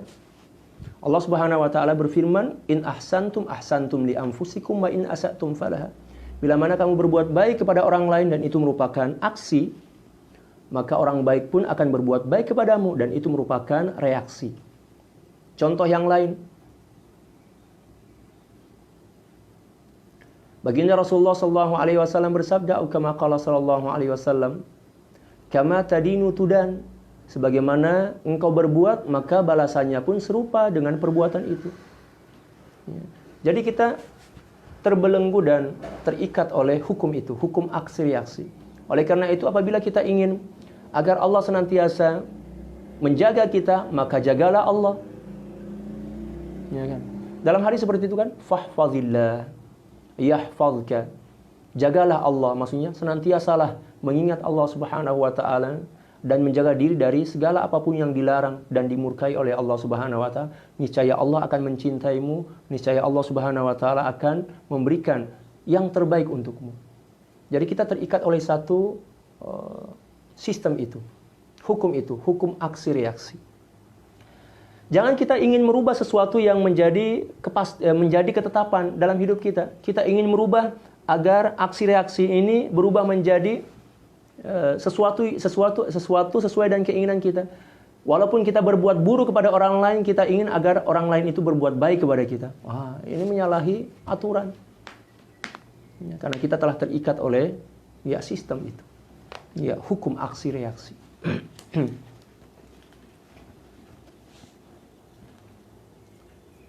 Fala ta'rad li nafsika dzalik. Oleh karena itu, janganlah kamu menjadikan dirimu sebagai ajang percobaan terhadap sifat-sifat keburukan ini.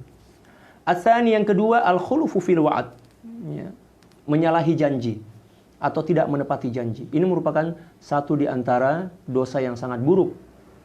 Ya, yang telah dilakukan oleh lisan. Setelah dia berjanji, ternyata dia juga yang mengingkarinya. Kau yang berjanji, kau yang mengingkari. Kan ada lagunya kan seperti itu. Ya. Fa iyyaka an ta'ida bi syai'in wa la tafya bih. Maka hati-hatilah. Kamu jangan sekali-kali berjanji atau menjanjikan sesuatu kepada orang lain dan tidak menepatinya, tidak menunaikannya. Bal yang bagi ayyakuna ihsanuka ilan nasi fi'lan bila qaul. Dan yang lebih terpenting bagimu adalah, dan alangkah lebih baiknya apabila kebaikanmu kepada manusia itu dalam bentuk amal, dalam bentuk tindakan, dalam bentuk action tanpa perlu banyak bicara. Maksudnya lebih baik pembuktian dibandingkan janji-janji. Buktikan saja, tidak perlu berjanji. Kita ingin bersedekah kepada orang lain, tidak perlu kita janjikan kepada orang lain itu. Tuan, mai sini, insya Allah esok saya bagi sedekah kepada Tuan, insya Allah. Tuan boleh tunggu saya kat sini, insya Allah kita jumpa esok pagi semisal kan. Kita terus bagi 500 ringgit misal. Tak payah. Kita bawa aja duit itu esok, kita carilah Pak Cik itu, lepas itu kita bagi terus. Pak Cik, ini sumbangan untuk saya. Itu lagi baik dibandingkan berjanji sebelumnya. Sebab takut-takut kita meninggal dunia sebelum janji itu ditunaikan. Atau takut-takut dikhawatirkan janji itu berubah menjadi janji kosong. Allahu Akbar. Karena godaan-godaan dan pengaruh syaitan dan hawa nafsu kita. Dan janji itu adalah hutang. Al-wa'du dainun. Kata baginda Rasulullah SAW. فَإِذَا اضْطَرَرْتَ إِلَى الْوَعْدِ فَإِيَّاكَ أَنْ تُخْلِفَ إِلَّا لِعَجْزٍ أَوْ ضَرُورَةٍ. Dan apabila kamu terpaksa berjanji, karena mungkin orang itu tidak seberapa percaya kepada kita kecuali dengan adanya perjanjian, maka berjanjilah, maka buatlah perjanjian, baik hitam di atas putih atau melalui rekaman. Fa iyyaka an tukhlifa illa li'ajzin aw daruratin. Maka hati-hati, jangan sampai engkau mengingkari atau tidak menepati janji itu kecuali disebabkan karena ketidakmampuan tanpa unsur kesengajaan. Karena memang mungkin kita sedang sakit, atau mungkin ada musibah yang menimpa seseorang tersebut, atau mungkin alasan-alasan yang dibenarkan lainnya. Tetapi apabila kita masih lagi mampu menunaikannya dengan keadaan dan resiko apapun, yang penting tidak merenggut nyawa kita dan tidak merugikan orang lain, maka janji itu harus kita tepati. Ada satu cerita dari guru mulia dan guru besar kami, yaitu Maulana Syekh Sayyidi Al-Imam Yusuf Muhyiddin Al-Bakhuri Al-Hasani radhiyallahu ta'ala. Suatu saat ketika kami masih kuliah atau belajar di Mesir, saya lupa peristiwa itu terjadi pada tahun berapa. Kalau tidak salah terjadi pada tahun 2009 atau 2008. Allahu Akbar. Beliau kebetulan ingin bertolak atau berangkat ke Kanada dari Mesir. Dan pada saat itu ada seseorang yang menitipkan amanah agar disampaikan kepada sahabatnya yang berada di Kanada. Maka kata Syekh, insya Allah saya akan sampaikan amanah ini. Tapi apa yang terjadi? Disebabkan karena beliau banyak kesibukan, demikian juga banyak urusan yang harus diurus, demikian juga banyak hal yang terjadi pada saat itu yang menyebabkan beliau lupa untuk membawa amanah itu. Beliau sudah berangkat ke Kanada. Allahu Akbar. Amanah seorang guru, seorang ulama, seorang cucu baginda Rasulullah SAW. Setelah beliau sampai, sebelum beliau berangkat, beliau memberikan permakluman kepada para ahbab, murid-murid beliau. Insya Allah esok saya akan bertolak ke Kanada. Oleh sebab itu, jaga diri baik-baik, tetap belajar, tetap semangat, berzikir, demikian juga belajar, beribadah, demikian juga yang lain, wasiat beliau. Lepas itu kami orang hantarlah, pergi ke airport, istilah kita, beliau berangkat. Tanpa disangka dan tanpa diduga, ternyata lusa, 2 hari kemudian setelah itu, tiba-tiba beliau sudah ada di airport Mesir. Allahu Akbar. Kami pun kaget. Kenapa tiba-tiba Syekh call, menelpon murid-murid beliau untuk mengadakan penjemputan di airport. Kami semuanya kaget. Kami tidak percaya. Karena perjalanan ke Kanada dari Mesir itu perlu waktu 1 hari. Ternyata 2 hari kemudian beliau sudah ada di Mesir kembali. Setelah kami dijemput oleh para ahbab, dibawa ke rumah, tiba-tiba selang beberapa puluh menit saja, setelah beliau istirahat dan mengambil amanah itu, setelah beberapa jam beliau kembali terbang ke Kanada. Beliau balik ke Mesir hanya untuk mengambil amanah yang dijanjikan oleh beliau agar disampaikan kepada orang yang dituju. Coba kita lihat betapa luhur, betapa luar biasanya seorang ulama, seorang cucu baginda Rasulullah SAW menjaga amanah janji untuk menyampaikan suatu barang kepada orang lain. Beliau rela mengeluarkan sekian banyak duit hanya untuk menunaikan amanah yang telah dijanjikannya. Subhanallah. Dan daripada peristiwa inilah kami semakin sadar tentang betapa lemahnya iman kita dibandingkan iman yang ada pada diri beliau. Kalau mungkin kita berpikir, nggak apa-apalah, nanti kita bisa memberikan alasan-alasan apalah, yang penting kita selamat dari dari pertanggungjawaban tentang amanah itu. Nanti mungkin kita bilang insya Allah saya akan kirim melalui pos, atau kita bisa mengatakan saya lupa, atau alasan-alasan yang lain. Akan tetapi beliau tidak melakukannya. Beliau kembali ke Mesir pada saat itu juga untuk mengambil amanah itu. Padahal saat itu yang menjadi amanah itu hanya sepucuk surat. Hanya sepucuk surat. Beliau rela berkorban untuk kembali ke Mesir mengambil amanah itu untuk menyampaikan kepada orang, kepada orangnya, karena surat itu sangat diperlukan, sangat dibutuhkan pada saat itu. Subhanallah. Mungkin surat penting, kita tak tahulah, sebab kita tak pernah buka surat, dan beliau pun tak pernah cerita. Dan anehnya, peliknya, Syekh ini tidak pernah bercerita tentang itu. Apatah lagi membanggakan diri di hadapan murid-muridnya. Saya rela, sanggup pulang daripada Kanada setakat nak ambil sepucuk surat ni.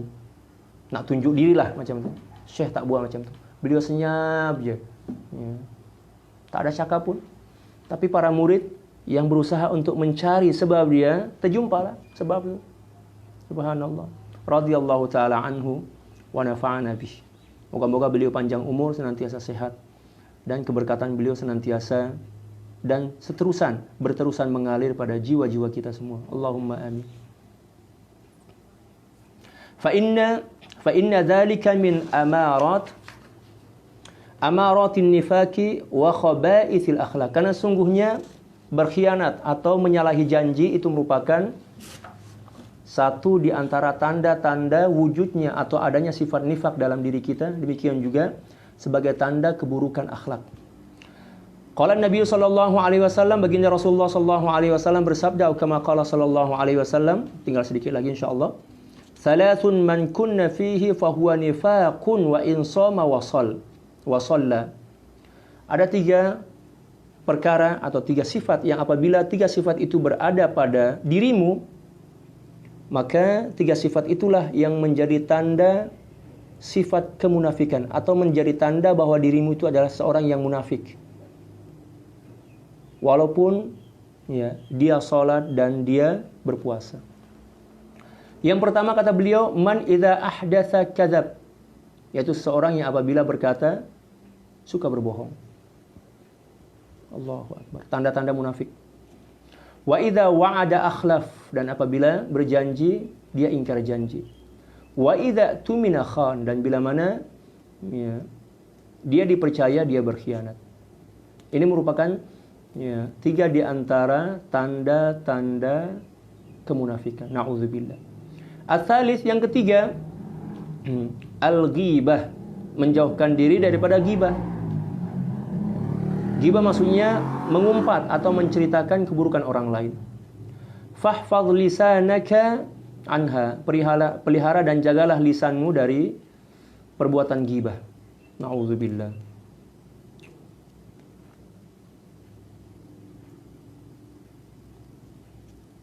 Wal ghibatu asyaddu min 30 zinatan fil Islam.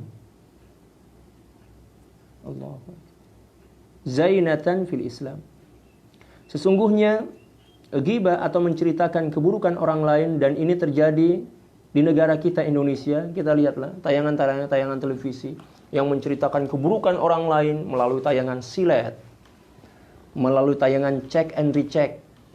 Demikian juga melalui program-program apalah yang menceritakan keburukan-keburukan dan kesalahan-kesalahan dan ya aib-aib para artis. Semuanya dibongkar secara tuntas. Masya Allah. Kita tidak sadar bahwa sesungguhnya ternyata melakukan ghibah itu lebih hina, lebih tercela dibandingkan dosa melakukan zina 30 kali. Na'udzubillah. Ada nggak dalilnya? Ada. Di sini saya akan bacakan dalilnya. Satu dalil diriwayatkan dari baginda Rasulullah SAW oleh Sayyidina Jabir bin Abdullah dan Abi Sa'id al-Khudri radhiyallahu taala an, yang ditulis dalam kitab ya Majma'uz Zawad karangan Al-Imamul Haythami. Baginda Rasulullah SAW bersabda, kama qala sallallahu alaihi wasallam, al-ghibatu asyaddu minaz zina. Allahu akbar. Ya, ghibah itu lebih buruk daripada melakukan zina. Faqila wa kaifa? Para sahabat bertanya, kok bisa ya Rasulullah? Qala ar-rajulu yazni tsumma yatub fayatubullahu alaihi.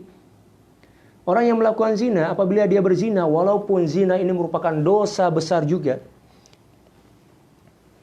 maka apabila seseorang yang berzina ini bertobat kepada Allah Subhanahu wa taala dengan sebenar-benarnya, dengan melakukan rukun-rukun dan syarat-syarat taubat, maka insyaallah Allah Subhanahu wa taala akan mengampuni dosanya.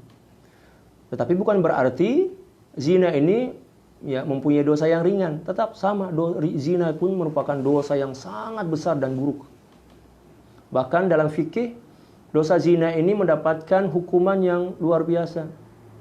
Bagi seorang yang telah menikah, maka penegakan hukum Islamnya adalah dengan cara dirajam, ditanam ya, sampai ke leher, lalu dilempar menggunakan kerikil sampai meninggal dunia.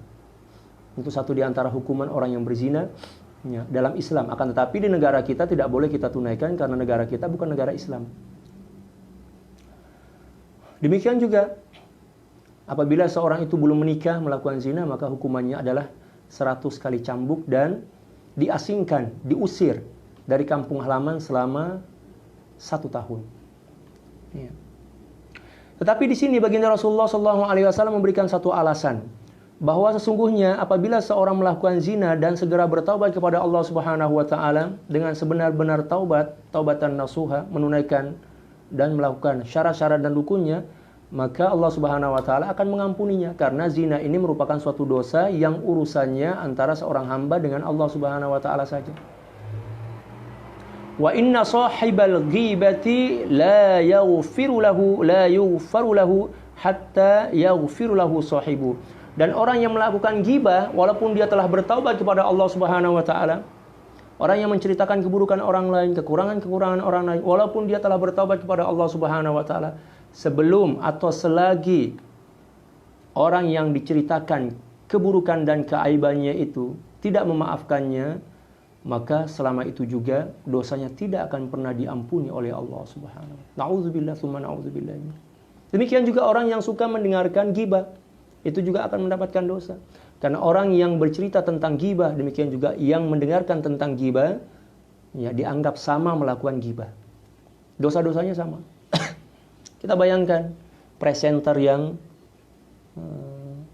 memandu acara check and recheck, ya, tayangan silet, demikian juga yang lain. Ya Allah, kasihan sekali. Nauzubillah. Ya, jauhkan diri dari itu. Ya Allah. Wa makna al-ghibati, dan definisi atau makna ghibah, an tadhkura insanan bima yakrahuhu law sami'ahu. Engkau menceritakan sesuatu tentang orang lain dari sesuatu yang tidak disukai atau dibencinya apabila dia mengetahuinya, dia mendengarnya. Walaupun mungkin kita tidak berdusta. Misalnya ada seseorang, mohon maaf, contoh saja. Ada seseorang yang telah berdusta. Memang dia telah berdusta. Lalu orang yang mengetahui bahwa seorang ini telah berdusta menceritakan kedustaan atau sifat pendusta orang tersebut kepada orang lain. Walaupun memang dia adalah seseorang yang telah melakukan kedustaan, akan tetapi hal ini dianggap sebagai ghibah, karena apabila seseorang yang berdusta itu mengetahui bahwa kebohongannya diceritakan kepada orang lain, dia akan marah. Maka itulah yang dimaksud dengan ghibah. Menceritakan tentang kekurangan orang lain, walaupun kekurangan itu nyata dan ada, dan orang yang mempunyai kekurangan itu saat mendengarnya dia akan marah. Itulah arti dari ghibah. Dan adapun apabila sesuatu yang digibahkan atau keaiban atau keburukan yang diceritakan itu dusta, maka orang yang menceritakannya mendapatkan dua dosa. Yang pertama adalah dosa berdusta, yang kedua adalah dosa menceritakan keburukan orang lain yang sebenarnya tidak ada pada dirinya, pada orang tersebut. Nauzubillah, hati-hati dosa lisan ini, ya Allah. Paling banyak orang masuk dalam neraka karena lisannya. Fa anta mughtabun zalimun wa in kunta shadiqun. Maka kau dianggap sebagai orang yang menggibah walaupun kamu jujur dalam melakukannya. Walaupun kita menceritakan sesuatu yang jujur, yang benar, akan tetapi tidak disukai oleh seorang itu, maka juga dianggap sebagai suatu kegibahan, gibah. Wa iyyaka wa ghibatal qurra'il mura'in. Dan hati-hati, kamu jangan menceritakan atau menampakkan keburukan para ulama, ya, para ulama-ulama buruk, ya, ulama-ulama su' lah. Para ulama-ulama yang mencari dunia atas nama agama.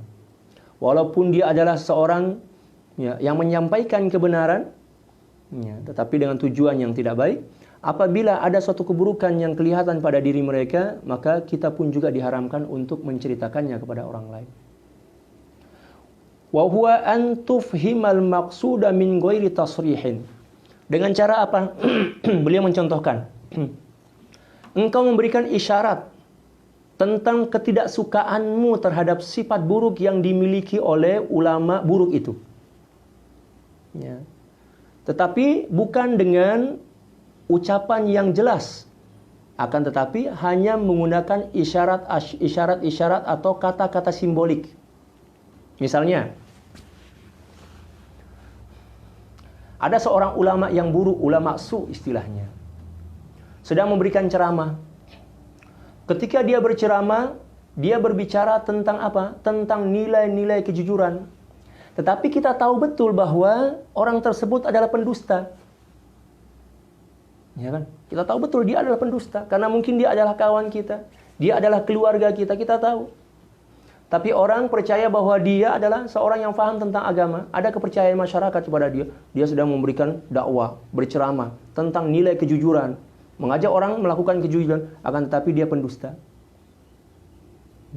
Lalu kita yang mengetahui bahwa dirinya ini adalah pendusta, walaupun dia sedang menceritakan tentang kedustaan, kita memberikan respon. Ya. Bukan menggunakan perkataan dengan menceritakan kedustaan itu kepada orang lain, akan tetapi memberikan isyarat yang boleh memberikan pemahaman bahwa seseorang itu adalah pendusta dan tidak sesuai dengan nilai-nilai kejujuran yang diajarkannya. Contoh misalnya, ketika seseorang tersebut sedang bercerita tentang kejujuran, akan tetapi dia adalah pendusta, sengaja kita seperti ini kepada orang yang ada di sekitaran kita, di sekeliling kita. Misalnya seperti itu. Kita tidak mengeluarkan suara dan mengatakan dia adalah pendusta, kan? Tetapi dengan ucapan kita seperti itu, orang bisa paham, orang boleh paham. Oh, ya, orang itu sebenarnya pendusta, walaupun dia sedang menjelaskan dan mengajak orang lain untuk melakukan kejujuran. Itu pun juga dianggap sebagai ghibah. Itu dianggap sebagai ghibah. Allahu Akbar. Atau dalam bentuk doa, di sini disebutkan dan dicontohkan oleh Sayyidil Imam Al-Ghazali radhiyallahu taala dalam bentuk doa. Ya. Fatakulu aslahahullah. Dengan mengatakan semoga Allah Subhanahu wa taala memperbaiki dirinya. Seseorang yang sedang menyampaikan kebenaran akan tetapi ternyata dia adalah pelaku kejahatan di hadapan orang banyak. Tiba-tiba kita berdoa dan didengar oleh orang lain. Semoga Allah Subhanahu wa taala memperbaiki dirinya. Seakan-akan kita memberikan sinyal, memberikan isyarat bahwa sebenarnya orang ini adalah orang yang buruk, walaupun dia menyampaikan kebaikan. Dengan cara apa? Mendoakan dia, tetapi tujuan doa itu bukanlah doa yang sebenarnya, akan tetapi kita ingin memberikan sinyal kepada orang lain tentang keburukan yang bertolak belakang dengan kebaikan yang disampaikan. Itu dianggap ghibah juga. Allahu Akbar. Luar biasa pemahaman dan penjelasan serta penjabaran yang disebutkan oleh Sayyidina Imam Al-Ghazali radhiyallahu taala dalam kitab ini. Wa faqad sa'ani wa ghammani ma jara alaihi. Dan telah menyakiti dan membuatku tidak suka dengan sesuatu hal yang pada hakikatnya terjadi pada dirinya. Maksudnya seperti yang saya gambarkan tadi. Kita tahu bahwa dia itu adalah pendusta, kita tahu bahwa dia itu adalah penipu. Akan tetapi ketika dia menyampaikan ajakan untuk melakukan kebaikan dan kejujuran, kita mengucapkan satu doa dengan tujuan sebenarnya bukan doa, akan tetapi dengan tujuan untuk memberikan isyarat bahwa seseorang itu sebenarnya adalah seseorang yang menyampaikan sesuatu yang bertolak belakang dengan sifat asalnya, sifat aslinya. Itu dianggap sebagai ghibah. Fanas'alullaha ayyuslihana wa iyyahu, atau dengan doa semoga Allah Subhanahu wa taala memperbaiki diri kita dan dirinya. Dia melakukan keburukan, menyampaikan sesuatu yang tidak sesuai dengan tingkah lakunya, lalu sengaja kita berdoa, mengucapkan doa itu di halayak ramai dan mengatakan semoga Allah Subhanahu wa taala memperbaiki dirinya dan diri kita. Seakan-akan kita ingin mengatakan Allah itu orang buruk, itu tidak sesuai dengan kenyataan, walaupun dalam bentuk sindiran melalui doa, dan itu juga dianggap sebagai ghibah.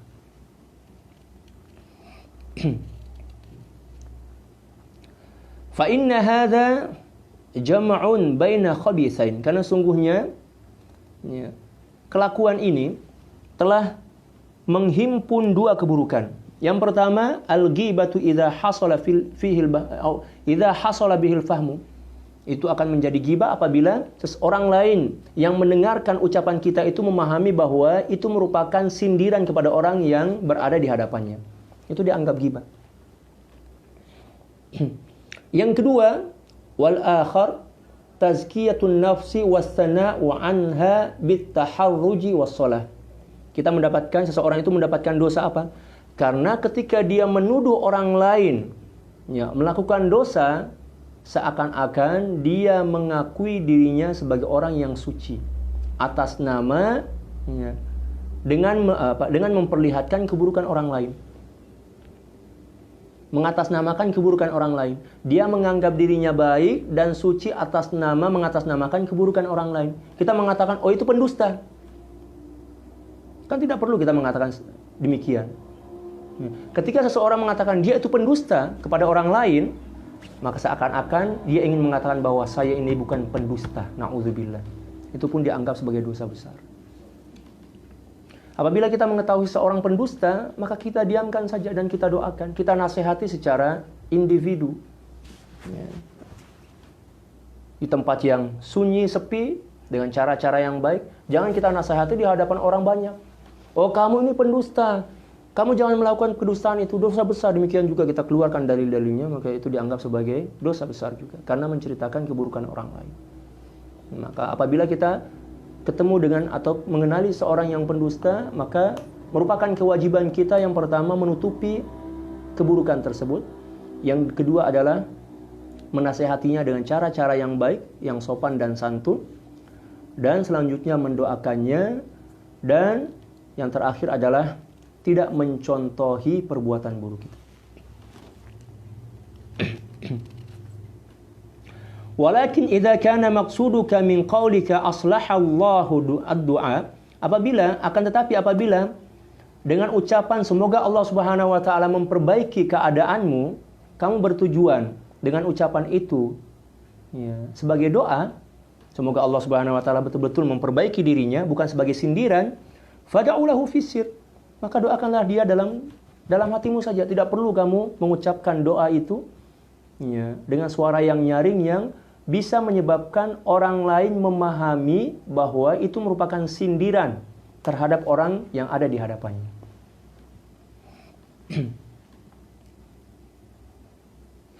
Wa in iktamamta bisababihi fa'alamatuhu annaka la turidu fadihatahu wa idhara aibihi. Dan apabila kamu merasa kasihan kepadanya atas keburukan yang dilakukannya, dan itu merupakan bentuk rasa kasihan, maka tandanya bahwa kamu itu kasihan kepadanya, kamu tidak akan pernah mau dan berani untuk membongkar dan memperlihatkan keburukan-keburukan yang ada pada dirinya. Maksudnya kita simpan, kita pendam dalam hati saja. Kita doakan agar Allah Subhanahu wa taala memperbaiki akhlaknya. Wa fi izharikal gham bi'aibihi izharu ta'yibihi. Dan ketika kamu menzahirkan atau memperlihatkan keresahanmu tentang keburukan yang ada pada dirinya, keresahanmu tentang keburukan yang ada pada dirinya, itu merupakan satu cara yang menyebabkan keburukan itu kelihatan. Ini bagus ini. Luar biasa kata beliau. Apabila kita resah, merasa resah atas keburukan seseorang, keresahan itu harus kita simpan dalam diri kita sendiri. Tidak perlu kita perlihatkan kepada orang lain.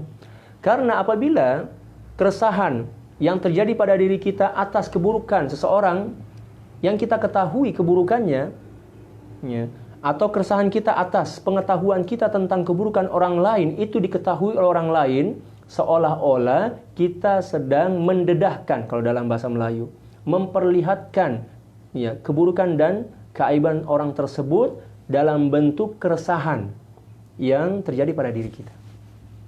Subhanallah. Sangat mendalam beliau menjelaskan tentang sesuatu yang sangat halus dan luar biasa ini. Oke, kita baca sedikit lagi. Wa yakfika zajran 'anil ghibati qauluhu ta'ala, dan cukup sebagai penyebab engkau menghindari perbuatan ghibah ini, firman Allah Subhanahu wa taala dalam suratul Hujurat ayat 12, Allah Subhanahu wa taala berfirman,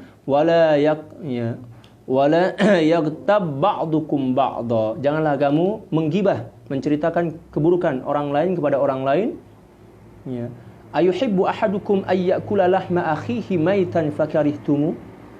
Ya. Sanggupkah engkau, salah seorang di antara kalian, untuk memakan daging saudaranya yang telah meninggal dunia?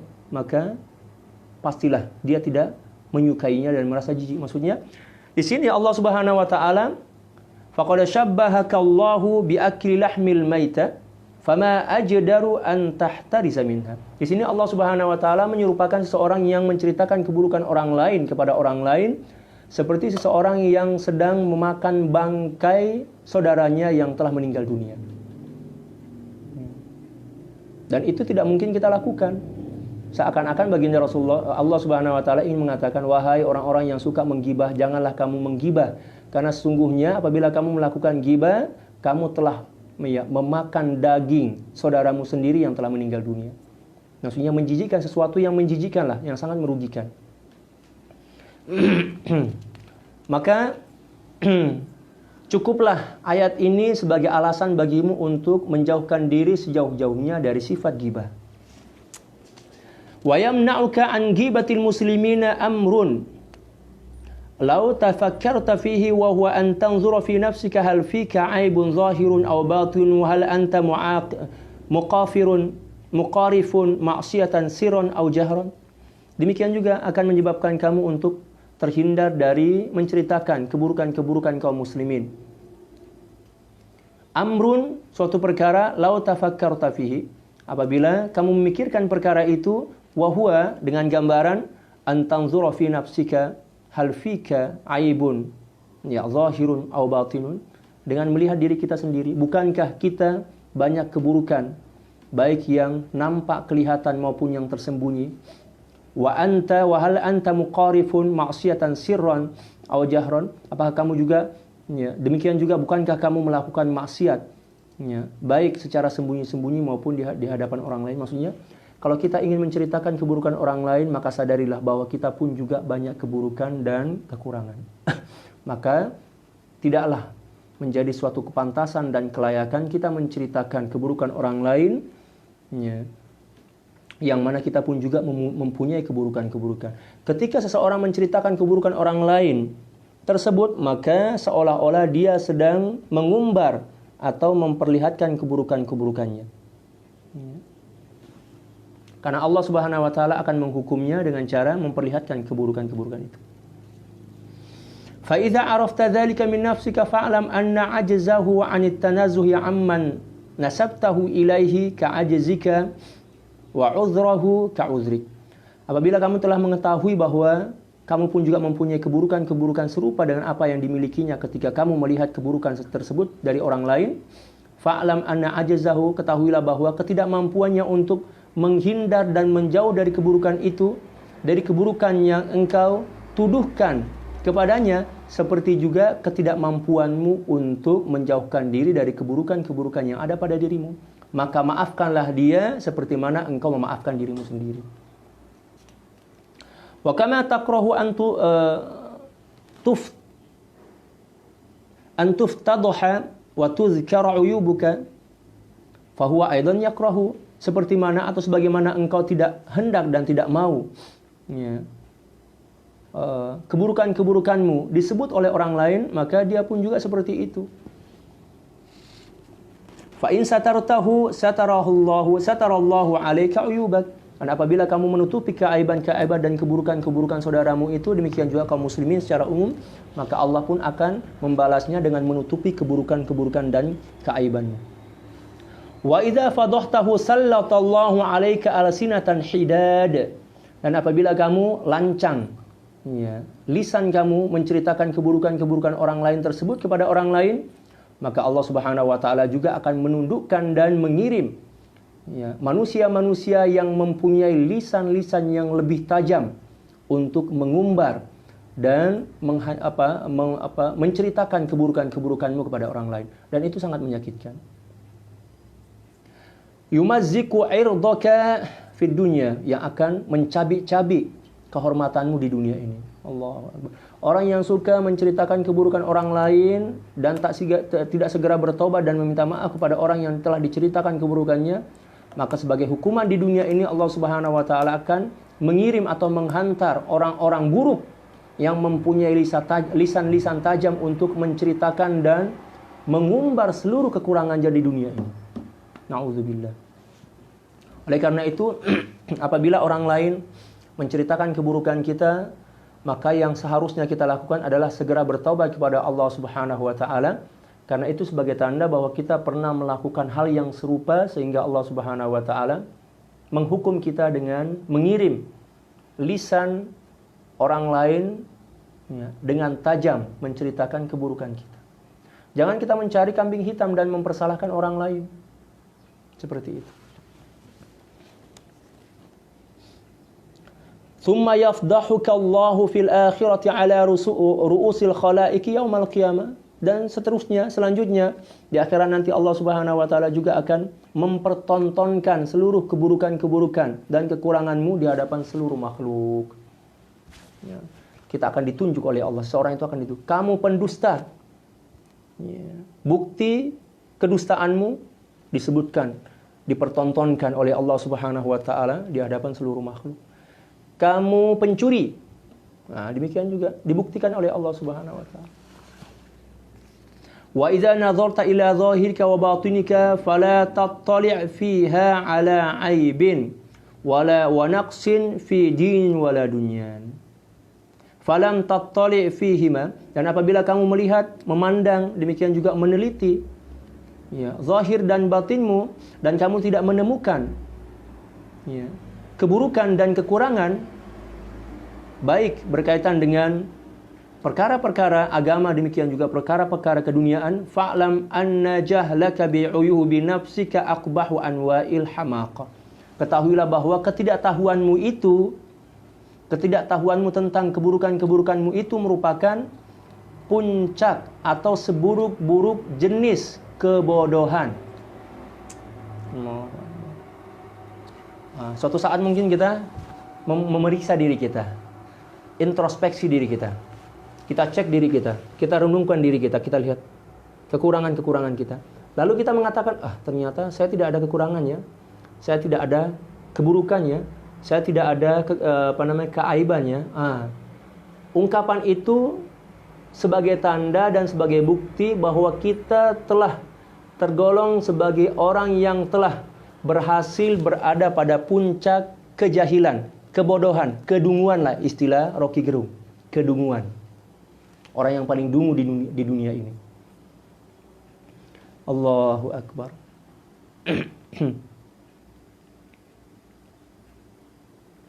Wala aiba a'zamu minal humki, dan tidak ada keburukan yang lebih buruk dari kedunguan. Humku itu maksudnya dungu. Ya. Walau aradallahu bika khairan labassaraka bi'uyubi nafsik. Kalau seandainya Allah Subhanahu wa taala menginginkan kebaikan kepadamu, maka satu di antara tandanya adalah Allah Subhanahu wa taala memperlihatkan kepadamu seluruh keburukan-keburukan dan kekuranganmu. Oleh karena itu, apabila Allah Subhanahu wa taala memperlihatkan keburukan kita atau kita menyadari tentang keburukan-keburukan kita, maka kita diwajibkan untuk bersyukur kepada Allah, karena itu sebagai tanda bahwa Allah Subhanahu wa taala menginginkan kebaikan kepada kita. Faru'yatuka nafsaka bi'ainir ridha ghayatu gobawatika wa jahlika. Ketika engkau memandang dirimu sendiri bi'ainir ridha, dengan mengatakan dengan sifat ridha, maksudnya kamu tidak merasa diri mempunyai kekurangan, kamu merasa diri hebat. Ghayatu gobawatik wa jahlik, itu adalah puncak dari kedunguan dan kebodohan dan serta kejahilanmu. Allahu Akbar. Summa idza kunta shadiqan fi dhannika fashkurillaha ta'ala alaihi. Kemudian apabila kamu jujur dalam sangkaanmu tentang ketidakwujudan dan ketidakadaan keburukan-keburukan pada dirimu, fashkurillaha ta'ala alaihi, maka bersyukurlah kepada Allah Subhanahu wa taala, wala tufsiduhu, dan janganlah kamu merusaknya bi salbin nasi tamadmudi bi'aradihim, dengan cara tidak menceritakan keburukan-keburukan orang lain dan berkumur-kumur. Allah, bahasanya sadis sekali. Berkumur-kumur dengan kejelekan orang lain, berkumur-kumur sibuk menceritakan orang lain seperti orang yang sedang berkumur-kumur dengan keburukan orang lain. Fa inna dzalika min a'zamil 'uyub, karena sungguhnya ketika kita merasa diri tidak mempunyai keburukan dan ternyata hal itu terbukti karena kita senantiasa menjaga diri kita dari perbuatan-perbuatan tersebut, akan tetapi kita tidak mampu untuk merahasiakan dan menyembunyikan keburukan-keburukan orang lain walaupun kita tidak cerita kepada orang lain, maka itu sebagai tanda bahwa betapa besarnya keburukan dan kerusakan yang ada pada diri kita. Ar-rabi al-mira wal jidal wa munaqashatun nasi fil kalam. Keburukan yang keempat yang disebabkan oleh liarnya lisan atau lidah adalah bersikap sombong dan suka berdebat serta berbantah-bantahan tentang sesuatu yang tidak bermanfaat bersama manusia. Wallahu a'lam bishawab. Cukup itu yang bisa kita bahas pada kesempatan ini. Yaumul Ahad, tanggal 10.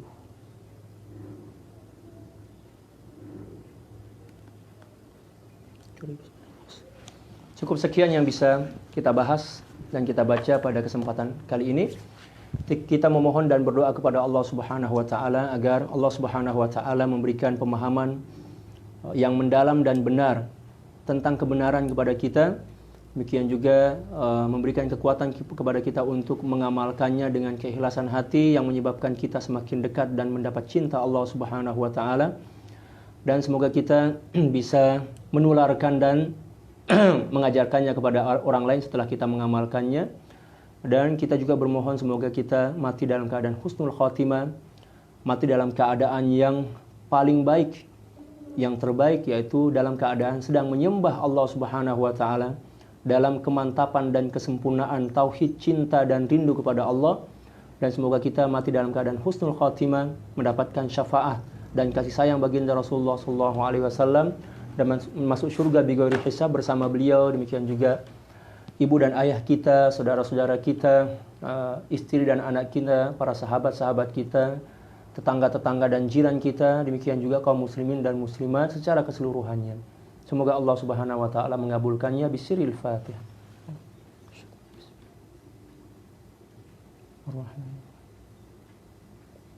Iyyaka na'budu.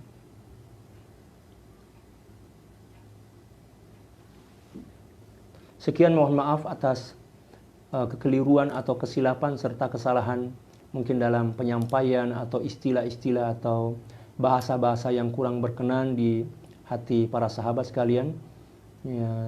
Pahamilah bahwa saya pun sebagai manusia yang penuh dengan kekurangan, pastilah kekurangan-kekurangan itu senantiasa ada pada diri saya. Semoga Allah Subhanahu wa taala memaafkannya dan memperbaikinya. Allahumma amin. Sekian, wallahul muwaffiq wal hadi ila sabilir rasyad. Wal afu minkum. Tsumma assalamu alaikum warahmatullahi taala wabarakatuh.